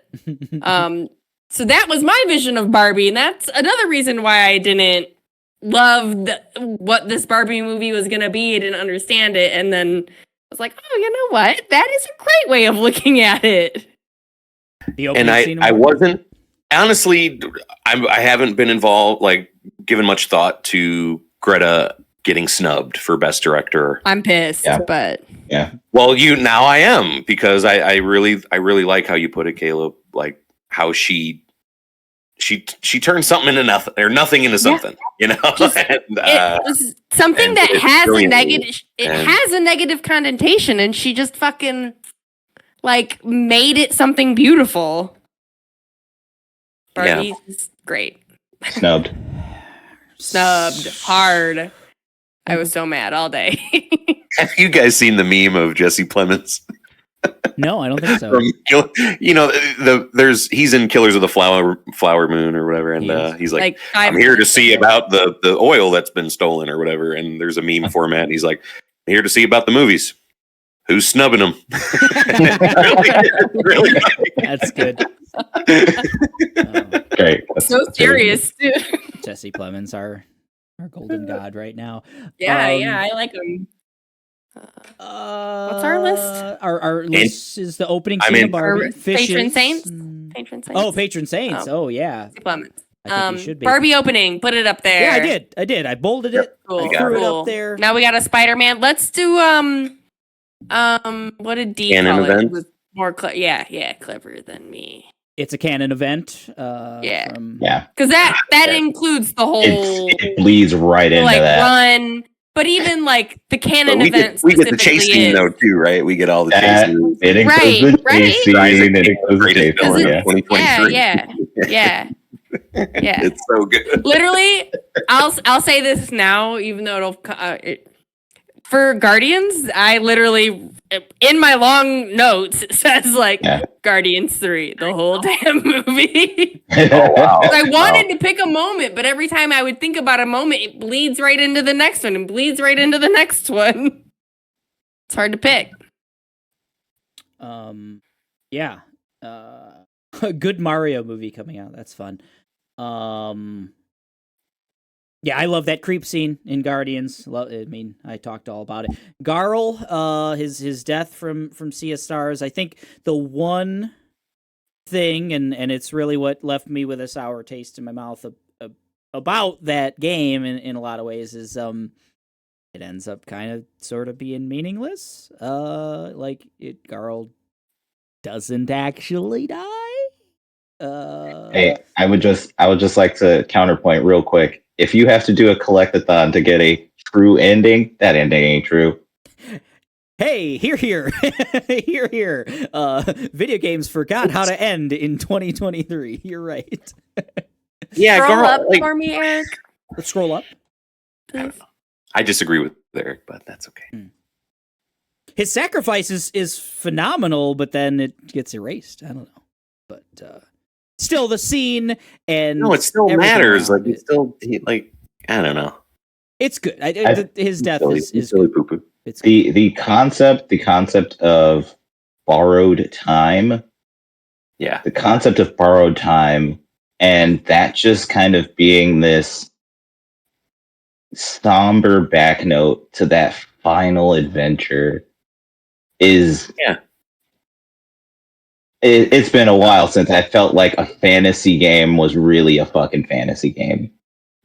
And if the game had ended right then and there, yeah, you're right. You're right. But then Garl gets to bake bread for a dragon, man. Yeah, It's man. cool. Awesome. So Yeah. good. Hell yeah, he does. And then he dies, and then he gets resurrected, and then they also go to fucking the future and shit. Like that game just anyway, we don't need it. Oh, I loved it. I loved it. Garl's great. Garl's great character, and his death is great. Okay. So we've got Spider-Verse, we got Barbie, we got The Last of Us, we've got The Bear. Great things from all of them. Anyone else dig Loki season 2? I don't know, or the end or anything. Mike, you didn't check it out. No, I that's didn't- a no. I didn't on make Garl's it. I death. didn't. I thought we were moving Garl's death up. I'd be fine with Garl's death being up there if we're. I didn't mean to like say as though. I just there's caveats to it, but it's still very good. Zelda is a fucking dragon. I loved it. I love No. Zelda Dragon. Mike, Won't you let did it happen. The Okay. carnivals. It How do ruins you the do whole. It ruins Breath of the Wild story. Mm. It ruins Zelda's moment from that. Like it makes no fucking Time. sense. it? Time, man. Time She makes had a shit not moment? make sense. Yes, she has moments in Breath of the Wild. Yes, I but had anyway, lots of Ted Lasso scenes in my long list, but I didn't have that one on there. I knew No. you would. It's so good. It's really good. I think that would work out of context too. Like if you guys just checked out that one episode and you don't really even know the like Ted Lasso characters or anything like that. Sure. I think it's really good. The Queen Charlotte ending sounds pretty Oh, good. it's beautiful. yeah. I liked Dee's passion argument for "I have no enemies" was very good. Mhm. Yeah, I'm good with that one too. Yeah. I Barry thought you needs guys a would gun pick was either good. Garl's death or Yeah, but then Yeah. Eric had to go and sully it, and The makers of Sea of Stars had. I to mean, go ahead and Vinland sell it. Saga, I'm sure Ryan would obviously defend it, and Dee's defending it. That's like, Yeah, I mean, if I had to side by side, if you're like, press the button, Garl's death, or I have no enemies, I'm choosing I have no enemies every time. Oh, what interesting. about Herald of the Darkness or I Have No Enemies? Even seeing that thing out of context, Herald of the Darkness, amazing. It is quite a scene. It is almost two moments too, because then there's a performance at the Game Awards too. Like that really that locks it in for me in a way. Like it's like getting to see that live. No, I think quote. I kind of like Alan Wake. I kind of like Alan Wake too. I'm gonna vote for Alan Wake too. I gotta stick with Vinland Saga. It takes a slow season and makes it feel like it's not slow. Like the first season of Vinland Saga is just death and battle and politics and backstabbing and like very Game of Thronesy, like sounds like a bummer. Like nonstop. It is kind of a bummer with the context of like Thorfinn is he's on a revenge quest and all this other shit's happening. He doesn't give a shit. he just wants to kill this guy, but then he doesn't get to. And season 2 is just this beautiful character study with him and what it means to live, when you don't have vengeance driving you. Takes a sad song and makes it better. Poignant. Hey Jude. I'm down for that too. But I figured, like, okay, that's 2 for Vinland, 1 for Alan Wake. You two make a vote, and we'll go with that one. Ooh. Okay. It's hard. Sorry, it's hard. Aaron. I mean, I don't know which one Aaron would pick. Like, D made a great argument. I wish I had seen it. I wish I had. Like, Right. I have the context of Herald It's of Darkness. it's a culmination, though. Even more so. I love that. I do love those. I type get of it. I get it. things. It's worthy of making this choice. I think one thing that wasn't mentioned about Herald of Darkness, it's also a recap of the first game, which is interesting. For someone jumping into Alan Wake 2 for the first time, I think that needs to be said too. It's also like, hey, we're recapping the events that already happened, and we're doing it in 13 minutes or whatever. It's interesting. I think if Eric was the true champion of light, he would have added it though and locked it in, and he didn't. He is the Herald of Darkness. We've settled it. My vote is Vinland. Okay. I think that locks it in. Vinland Saga. I have no enemies. Okay. I dig it. I like that is a somewhat good ass list. Yeah, we don't have any games, but fuck games. They weren't good this year at all, right? No. It was moments was really tough. Like you got 5 and I just stopped. I was like, well, I can't keep looking at it because I want to keep changing it. I picked it. Here we go. Right. Yeah. Had to make I really just wanted to have Ascend from Tears of the Kingdom. Yeah. Like just knowing this is broken ass power. Like this is the best. This is the best shit. Like I would have voted for it. All right. Fun. Our best moments of 2023 are episode 3, Bill and Frank from The Last of Us, the Fishes episode from The Bear season 2, the opening scene of Barbie in Barbie, the It's a Canon event scene from Across the Spider-Verse, and finally, the I Have No Enemies scene from Vinland Saga Season 2. And we're back with the best movies of 2023 at the Nonsense of the Year Awards. We're going to start off with Ryan, Tomas, and Aaron. Actually, it's Aaron, Ryan, then Tomas. They've given me their lists. Right. And I will give them. I don't know if they're supposed to be in order. I'm gonna try to do them in bottom up order. Do we? I see one that's been added already. Yeah, well, that is. I've actually added them all, but I'm obscuring them. Oh, okay. So that there's a little bit of Oh, I see how you did it. That's cool. That's cool. So Smart Power of computers. Yeah, hey, they are special things. I didn't know they could do that these days. Oh, okay. So Aaron's number 5, at least in the order that he sent them, is Spider-Man Across the Spider-Verse. Great film. We all love it. We'll talk more about Across the Spider-Verse. I am sure. Number 4. Maybe. Was Dungeons and Dragons Honor Among Thieves. Just a fun-ass movie on my long list for a long time. Spoilers. Hell House, LLC Origins, The Carmichael Manor, almost made the cut. Almost made the cut on mine, but number 3 for Aaron, Hell House, LLC Origins, The Carmichael Manor. Number 2, Talk to Me. Still need to see that one. Really need to see. And number 1, No One Will Save You. The Hulu joint. Cool ass movie. Good list, Aaron. Yeah. I think Tomas's we got we got a good Mario movie. I think we got a good D&D movie is another. Yes, Great year yes. for D&D, man. Great year for really D&D was. between Baldur's Gate and the movie. And the Wizards of the Coast layoffs. Yeah, you're right. You're right. Well, I was gonna say the Magic of the Gathering card set. Yeah. set. Yeah. Yeah. Okay, number 5 on Ryan's list, Oppenheimer. Oppenheimer, Christopher Nolan's Oppenheimer. Boo. Poor Things, number 4. No Hard Four Feelings. 4 things, very nice. No Hard Feelings, 3 words, and number 3. Fun Jennifer Lawrence flick. Yeah.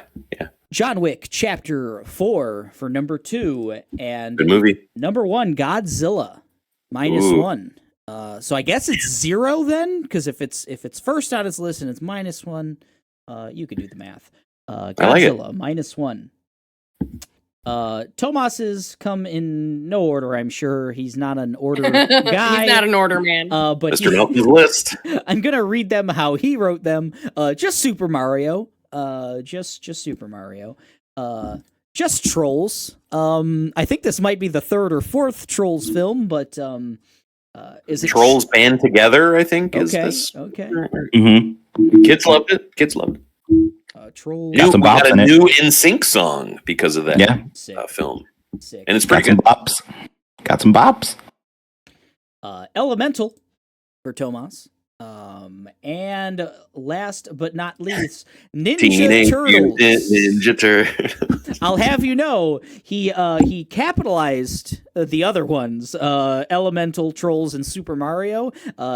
Chose not to capitalize Ninja Turtles, so I don't know if that means anything. Tomas is a cipher. TMNT. I was gonna say Shredder's Revenge. No, Mutant Mayhem. Also fun. Yes. Wrong category. Man, remember Shredder's Revenge? Holy shit! That's fun. All right. I'll go. Right. That's how we do it.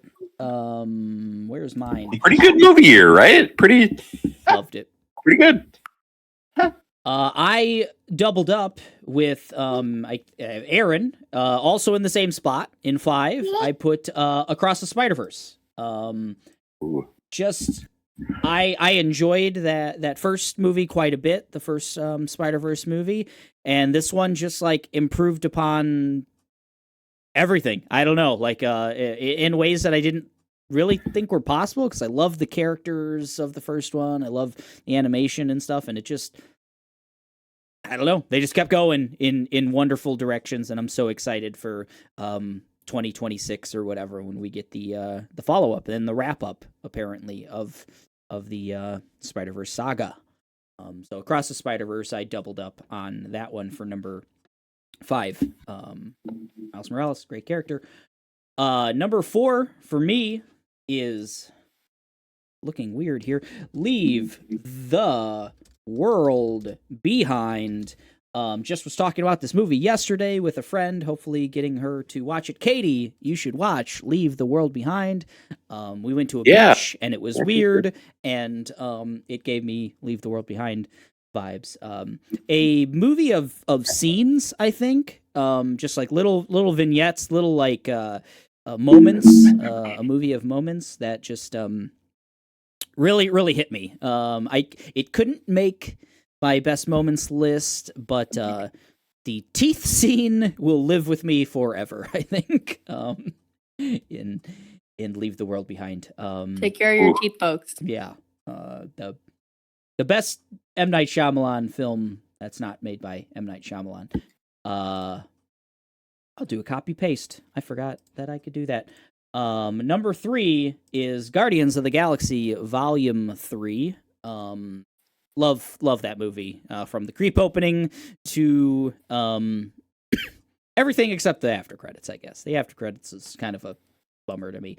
But love the second there's 2, right? I don't know. There's like a mid and an after. Anyway, Guardians of the Galaxy Volume 3, just so good. Such a wrap up of that team and everyone's storylines. I love how much into Rocket's background, we got he gets, even though he's incapacitated through most of the movie, you still like get to, he's still there.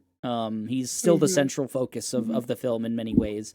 While also delving into Gamora and Star-Lord, their relationship, and everything else, the aftermath of Thanos and everything, and just James Gunn, come back, please, to the MCU. We need you. He ain't coming back. He's never coming Just back. give me more. That's fine. Just give me more James Gunn. I'm cool with that. Suicide Squad again, please. Number Shout 2. out to Bradley Cooper, for that one. Bradley Cooper. Good call. Good freaking call. Justice for Cooper, man. Maybe he could get in for a future portrayal of Rocket. Number 2 for me is Barbie. Just a great time at the movies.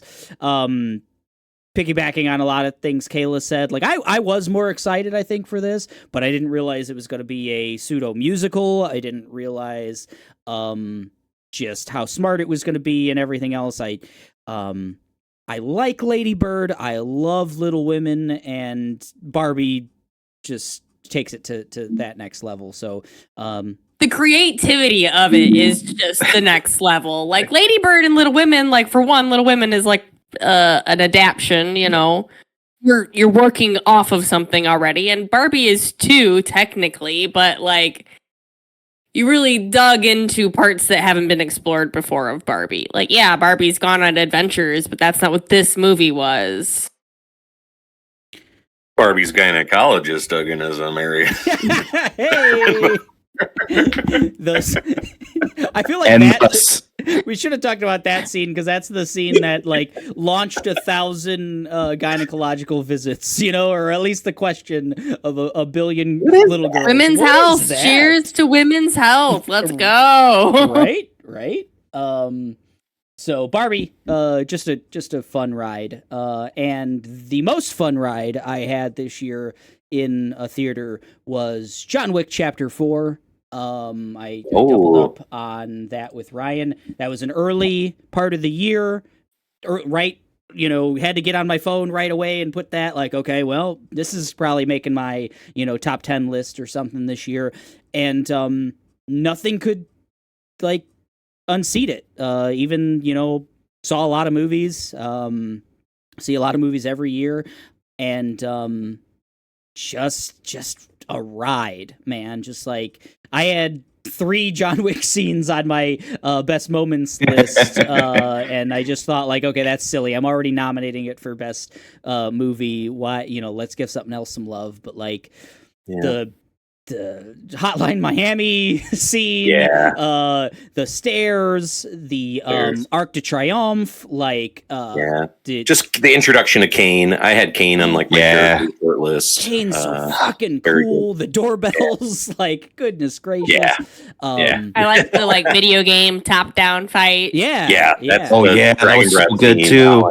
Miami stuff. Yeah, it's so good. And the wildest thing is they've asked like the creator, like, oh, so that's you must have played some Hotline Miami, and he's like, I've never heard of that game ever. And I don't believe that. Well, he said it's like this other game, like this way more obscure game, and I wish I had it on top of my mind.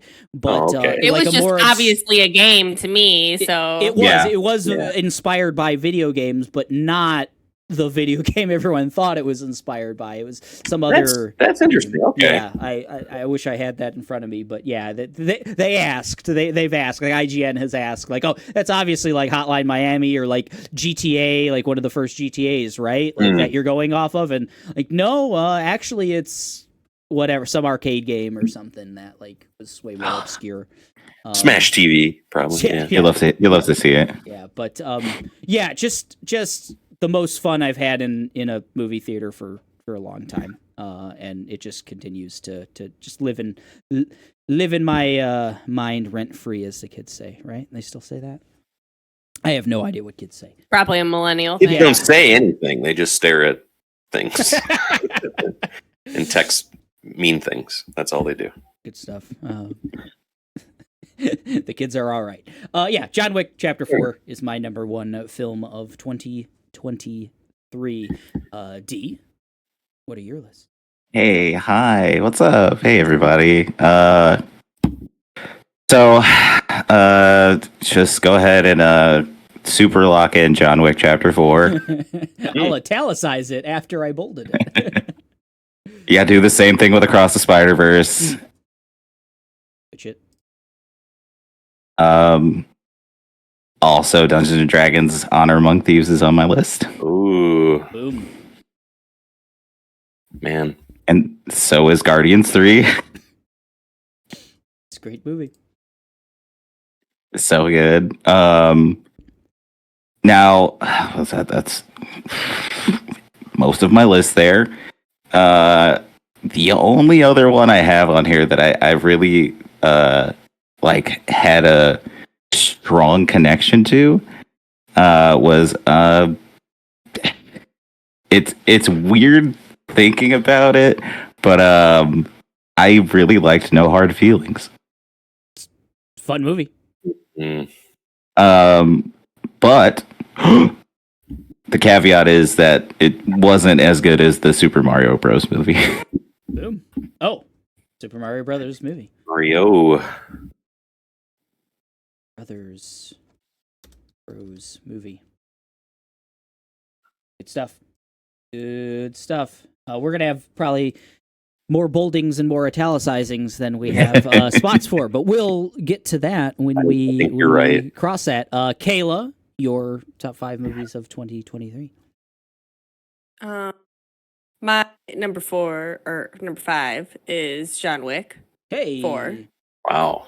What else can I do? I'm going to underline it, I guess. Yeah, so now we got the bold, italicized, and underline. Okay, I think we have our number 1, maybe. Maybe.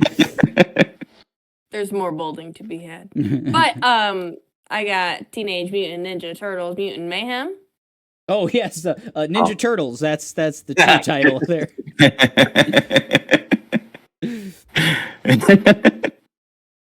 Good stuff. TMNT Mutant Mayhem. I don't have to type anything anymore. I got Spider-Man Across the Spider-Verse, Guardians of the Galaxy Volume 3, Barbie. Goodness. Wow. We got a bold the Barbie. Bold the Barbie.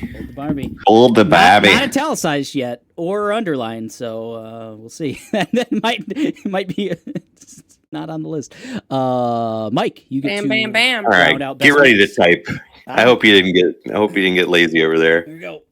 Get the fingers going. Number 5, just a movie. I just had to add it to the list. I had to have it on there. They Cloned Tyrone. Hell yeah. The Netflix joint. 3 really different performances. Well, from the leads, and I think they're all good. I think they're all really good. John Boyega is in a John Singleton movie. Jamie Foxx is in like Dolomite. He was so fun. Yeah, and just a really cool science fiction story.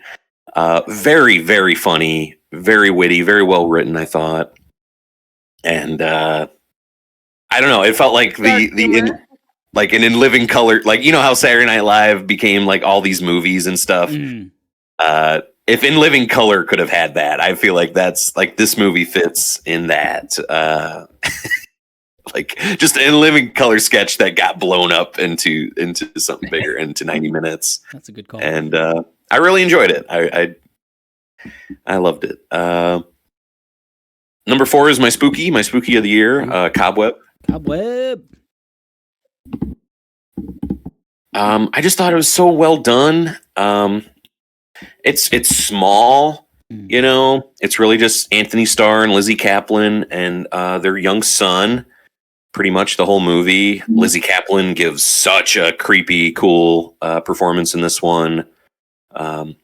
She's, turns out when that big-eyed lady wants to be creepy, she can be very, very creepy.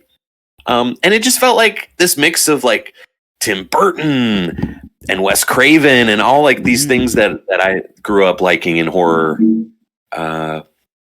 and it's awesome. Highly recommend Cobweb. My number 3, no typing on this one. Leave the World Behind. Oh, hell yeah. Hell yeah. You know, when Eric brought this up when we were making our study sheet list, and he said, this is the best M. Night movie that we've gotten in a while, and I really that resonated with me because I had Knock at the Cabin on my list for a long time. And shout out to that. I think that's a great performance. It's on my long list.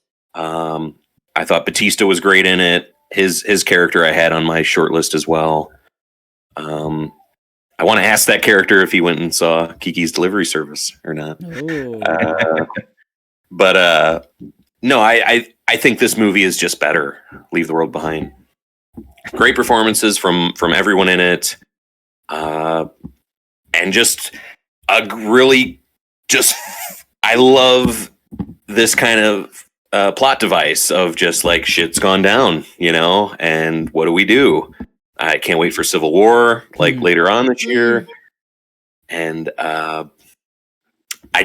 Ethan Hawke's like he doesn't know what to do. He can't do anything without, his cell phone and this and that. And the cameo from Kevin Bacon, I thought was so good as like the doomsday prepper. He was like just so scary and menacing in that moment. Mahershala is so good. So good. Haven't seen Julia Roberts in what seems like 20 years. It was nice to see her, able to do it as well. And I want a sequel. I want to see more. I want to know what's going on. We probably won't get it, but we're getting Civil War. Yeah, you're right. You're right. Just a really surprise, cool event of a movie. My number 2 is How to Blow Up a Pipeline. Nice. Yeah, hell yeah.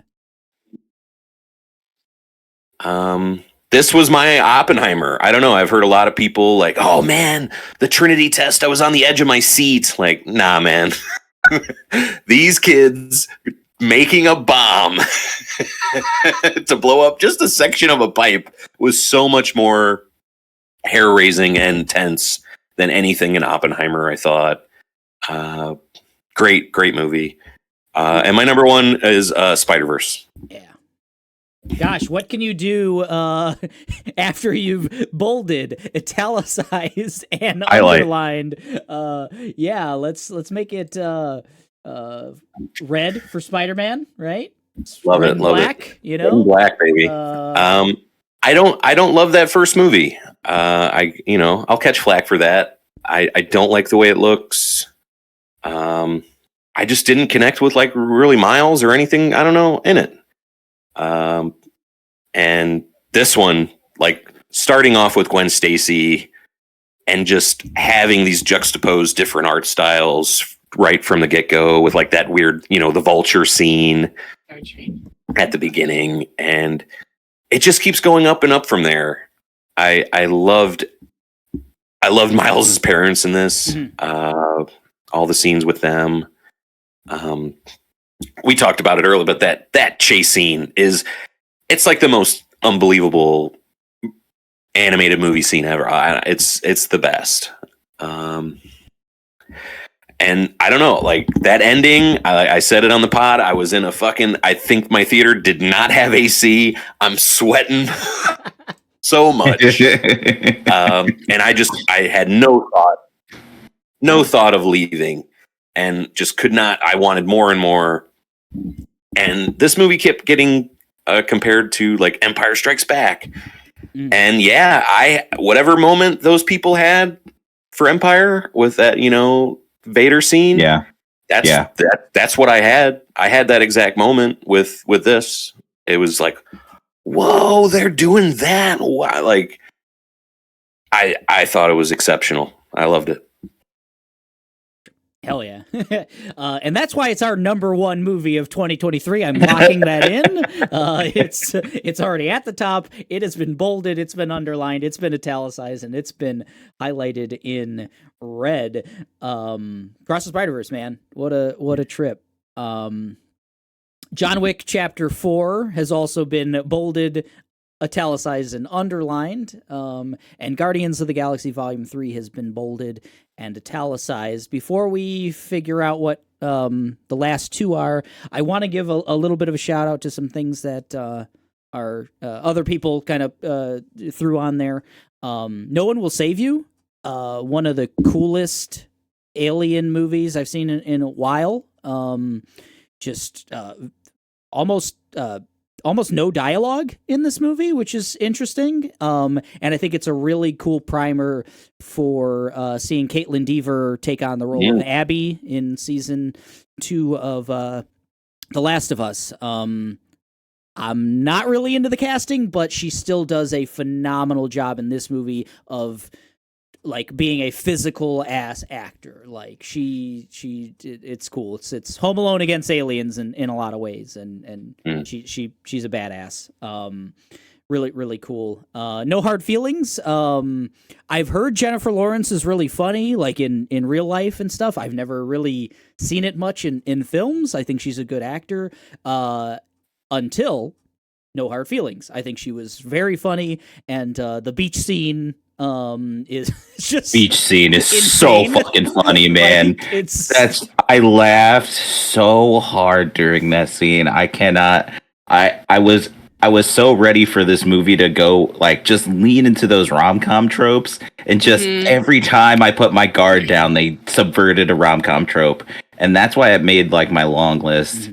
Because it just really was a good subversion of like that,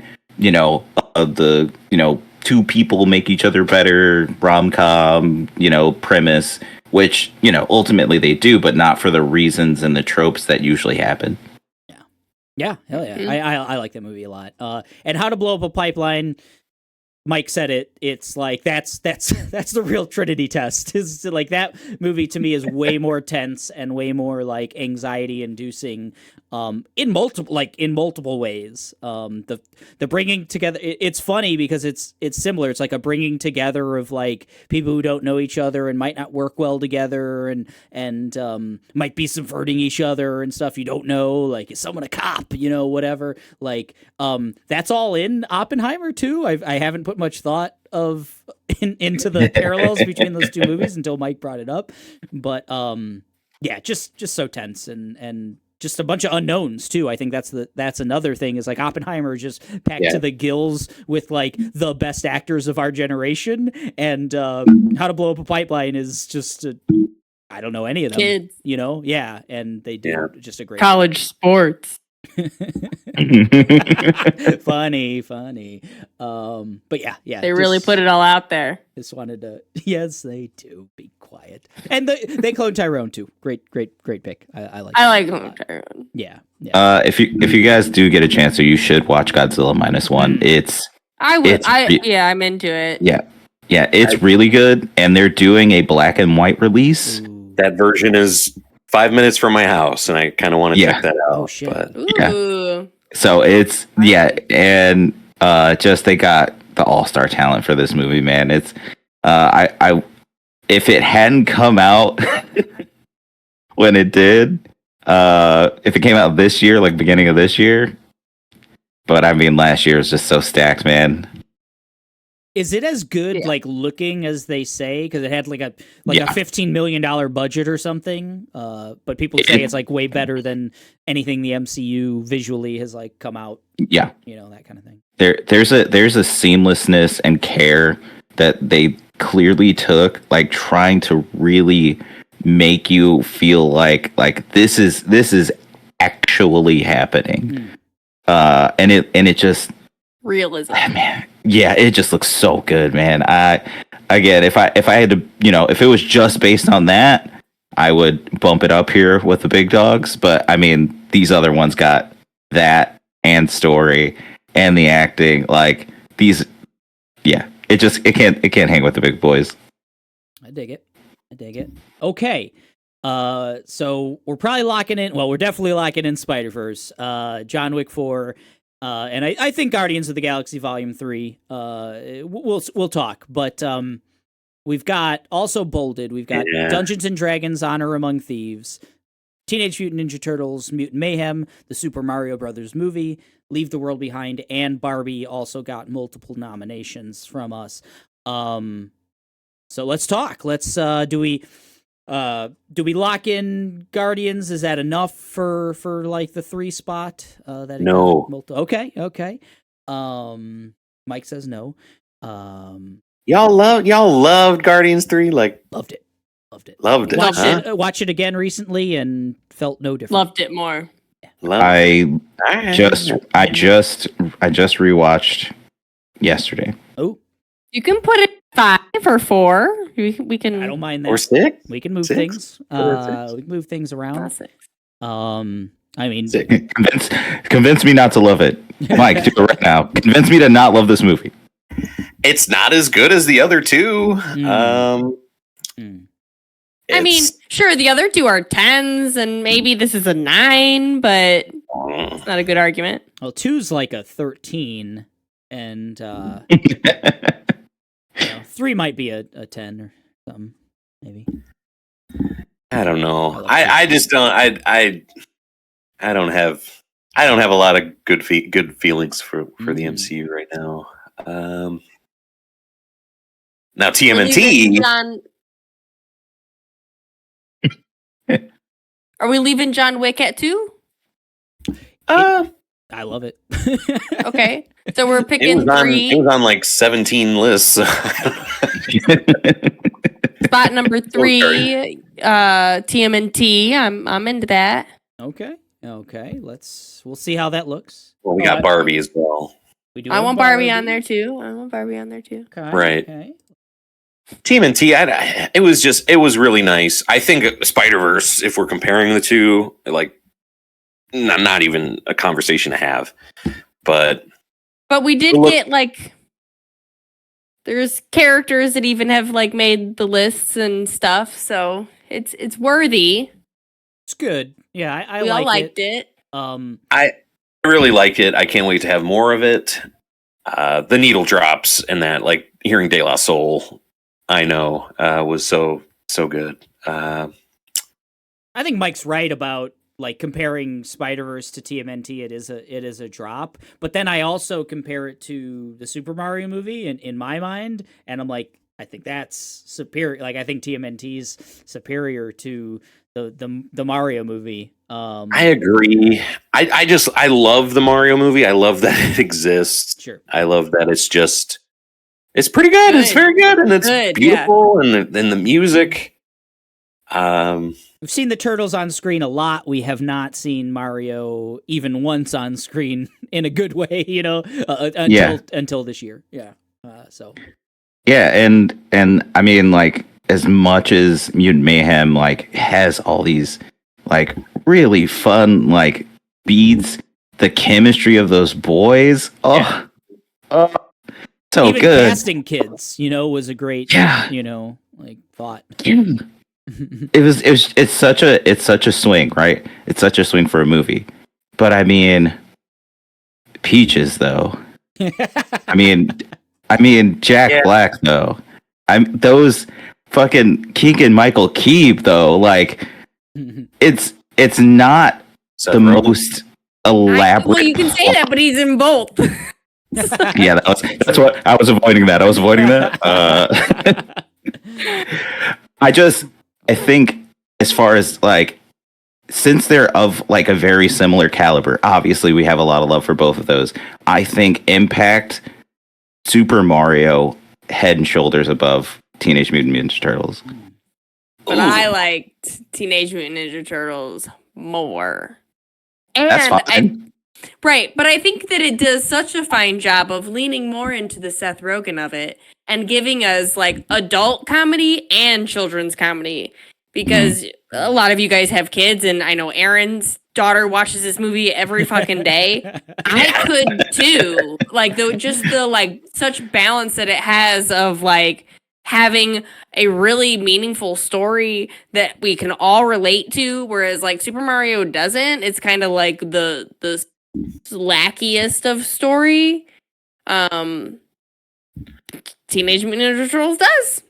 Like you love Super Mario and it's good, but it's like really, really, really kiddish story. Whereas Teenage Mutant Turtles obviously is a story about kids, but we all get it. Superfly's fucking badass. Like it gives that like who's the dude who does it? Ice-T. Thank you. Ice Cube. Ice Cube. Yeah, I said Ice Ice-T Cube. there. And like so all us millennials, we love us some Ice Cube. Like Sure. it just hits on so many levels. I love that the humans are the mutants in the movie. They look so fucking weird. It's And so they're the cool. worst Right. people too, right? Like they're all assholes, you know. Like aside from Ao, our queen. Well, we don't If we had to actually pick- have to have that. Like, like we could totally have a list where neither of them are on. If we don't, like, if we can't choose between TMNT and Super Mario Brothers, we actually don't need I to. would rather at least one. That's an interesting like one or the other comparison. Yeah, because we have Barbie, we have D&D, we have Leave the World Behind as like other contenders as well, including Guardians. I know Mike was a little down on Guardians, but Okay, so let me bring you to Leave the World Behind. sure. I don't love the That's ending. good. That's a good movie. Everything in the movie is good for me until the ending. Okay. I've It's watched it a couple ambiguous, times right? now, Yeah. and I think it's kind of winky. Like I don't know. Like Like it's what? It's a cute ending. That she got to watch it? She gets to leave the world behind and finish the show that she's been dying to watch. We don't know if things are going to be okay. If she's, like I like it. I could take or leave I the know. friends of it all, but I really Sure. like the Julia Roberts and I cannot think of her name. The other actress Buddies. that just overlooking the city and the realization That's of what all this good. all is. That's all good. That's the ending for me. The girl in the bunker and the friends and all that is like okay, fun. Like Mike said, cute. Right. Yeah, it's. I wish it's I whatever. could just cut it out. I just don't like it. It leaves a what the fuck in my stuff. I don't like it. Okay, but is that enough to put it below TMNT, Super Mario, D&D, Yes. Guardians? Okay, Kayla says I mean, that. for me, you guys have to feel out my argument. Well, let's talk about the Barbie in the room. Only nominated twice out of 7. I think you and me, Kayla, then, right? I think we were the two, probably. I really like Barbie. Don't do it to Greta. No, I love Greta. Please don't. I love Ryan Gosling. I love Ryan Gosling. Right. And I love that's Margot Robbie. That's purely I understand that Margot Robbie is fantastic and the movie is fantastic and just my men fender of it all is just right. I just like also funnier stuff. Obviously, throughout all these conversations, you guys all like more dramatic, heart-wrenching, traumatic experiences. I like more make me laugh, make me feel good human, make me feel like a good human. Ryan Gosling does that for me and Ken and in Barbie. Yeah. And that's the only reason he's on my list higher than Margot Robbie is just because I just enjoy that plot line more. Sure. I don't control the railroads. ones. I love And that. It's so good. Margot's great. You guys are silly. Ken's great. Yeah. Ryan Gosling's a She superstar. is fantastic, but it's it's the more look at yourself in deeper thought of a performance than hey, make me laugh and cry and feel good. Yeah. And that's what Ken does versus Margot. Ryan's a performer. Margot's an actor. To me, like Ryan's everything. He does it all. And Yeah. So, yeah. And that's why he got his on moment to first-name basis shine with both of them. in by the way. in a musical. Like what? And it's like a long part of that movie. So good. So Barbie number 1, then I guess is what we're saying. I won't say it has to be number 1, but I like where it's at for. I on disappointments, I wanted to put comedy and horror as my disappointment of the year. Mm. I did not dig any of the comedies really. Bottoms was I didn't like Bottoms. Oh, I didn't really like No Hard Feelings, but then I was like, well, you know what? Barbie was funny as hell. Yeah. Did you And watch then- Rylane?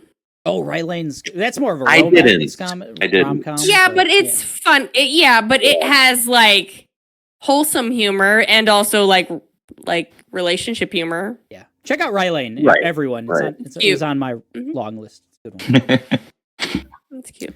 But yeah, no, I think- comedies. Barbie is the comedy. Tyrone. They cloned Tyrone. Good. It was good funny. Comedy. Yeah, right. But no, Very you're funny. 100% right. Like it's. I like the list where it's at right now. What? To be honest. Wait up. So that you mean Spider-Verse, Wick, Mayhem, Barbie, and Guardians? Yeah, I like that. I like all those movies.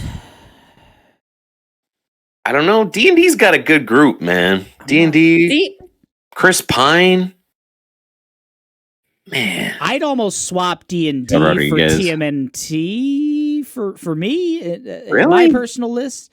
I'd swap D&D and TMNT and then I'd feel better about our overall list. I think I liked Dungeons and Dragons a little more than I liked Mutant Mayhem, but I liked them both. I don't know. They're both good. Wow. Okay.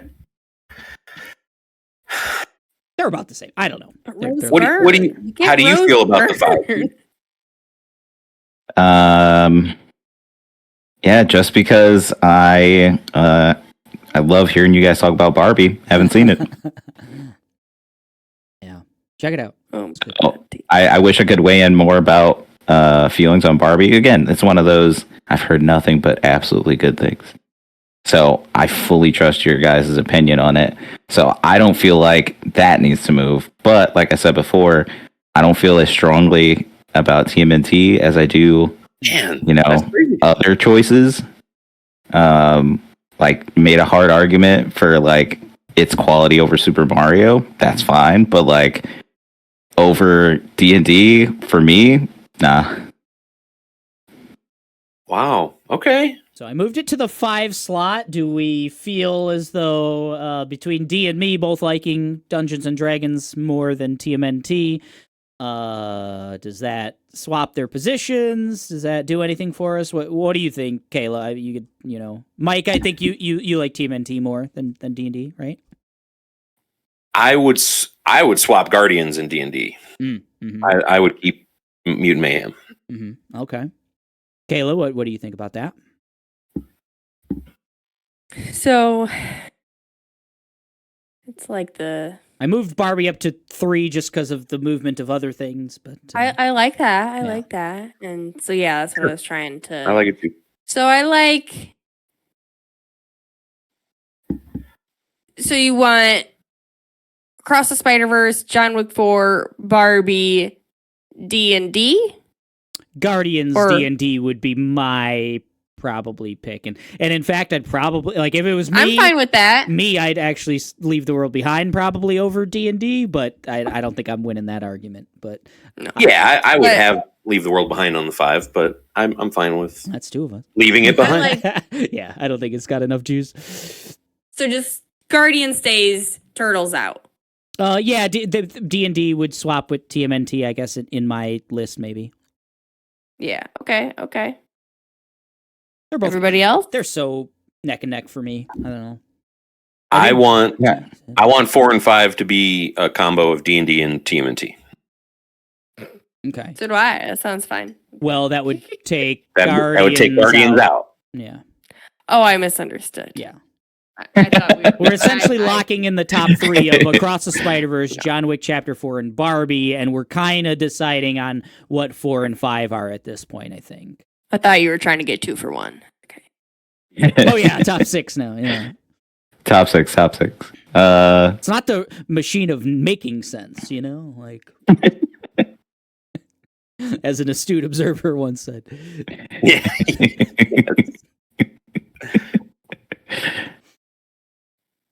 Poor Things, let's put it on there. Yeah, let's get Poor Gotta be Things good, on right? here, yeah. You know what? Wild card. You're I'm right. sure once I Wild card. see it, I'll be like, well, I really should have seen Poor Things before before we made those Oh. lists, but unfortunately I haven't. I'm sure it's great. Kayla, any more thoughts on 4-5? I liked what you said, which was Turtles out, D&D in, Guardian stays. D, do you like Guardians in the 5 and then getting rid of Turtles? That's a good call. Yeah, D, what do you think? As I stare at this list, even with Guardians so fresh in my mind, like I think like it might be partially the Marvel fatigue, but like I did enjoy TMNT like overall better. It didn't have the same emotional response as Guardians, like on a personal level, but I think I did enjoy it more. And yeah, and it was just like it's kind of the same thing. Like I think if I have to be, a little objective about it, and just for like a good top 5 list, I would have to take Guardians out. Whoa.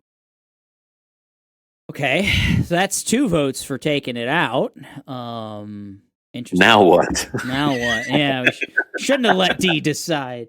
Well, it seems like no one like D&D is at least maybe moved up to 4 and more of a locked-in status. Is that how I'm taking? So okay, D, I should ask you more directly. Like, you were comparing Guardians to TMNT and how you've kind of felt there. Compare, I guess, the 3, like D&D. Is D&D like top of those 3, or? Yeah, it's definitely top of those 3 for me. Okay. Just like I'm again. Partially objective, partially subjective. Yeah, D&D is just that's my shit. They were saying things, and I was like, "Ooh, I know what that is. Ooh, that's good. Oh, that's the place I know. Oh yeah, I was so in. In a candy store. Yeah, it was so good. Like every little detail, little reference they put in there, even stuff I was just like, man, that was like a thing I barely paid attention to, and they made it a plot point or something. Just crazy fun stuff, and yeah, like killer cast, like man. Yeah. Wow. Okay. Yeah. So D&D, I think, moves up because would you also say, Mike, D&D over Guardians? Yeah. Okay, but not over TMNT necessarily. I would have TMNT 4, D&D 5. Gotcha. I think D&D probably jumps Guardians at this point, and then it's now. Oh, we just got to pick the number 5. Yeah, between Guardians and TMNT, and I think that's where we're real split of like, I would say I'm Guardians. You'd say you're Guardians, maybe Kayla, right? Or I don't did want I to take pick. that right? I want to flip a quarter. I will say if we're playing by the kind of sort of rules we've normally done, 3 different people had Guardians on their list. Yeah. And only 2. I had Guardians higher. Guardians was my number 2. Wow. Yeah, I forget where I had Guardians actually. What did I have Guardians at? I had Guardians at 3. So I guess I'll that'll help. That'll make my vote. Guardians for me. All right. Okay. No one's ever happy in a good debate Yeah. like this. So, do we like Across the Spider-Verse, John Wick Chapter 4, Barbie, Dungeons and Dragons: Honor Among Thieves, and Guardians of the Galaxy Volume 3? Yeah. Yeah. I mean, I like I'll it. accept it. I like it.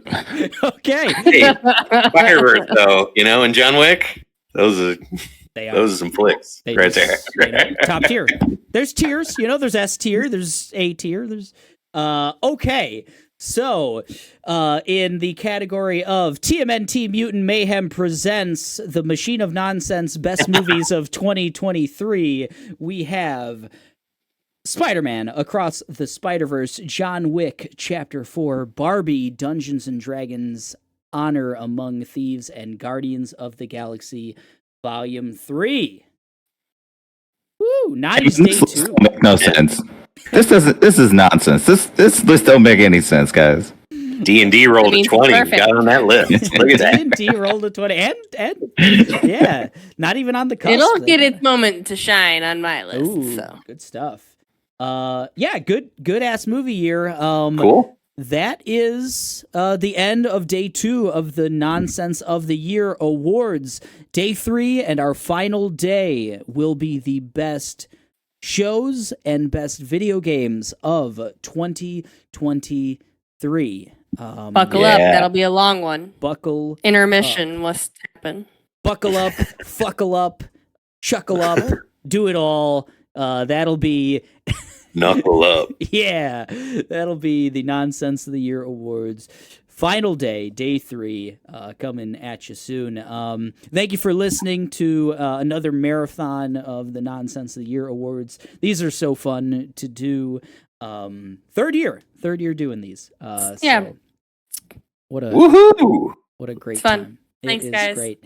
Yeah, thanks for listening. Thanks for contributing. If you've got any thoughts on anything we've missed or anything we were wrong on, let us know. We're all over social media. You can hit us up at machineofnonsense@gmail.com as well.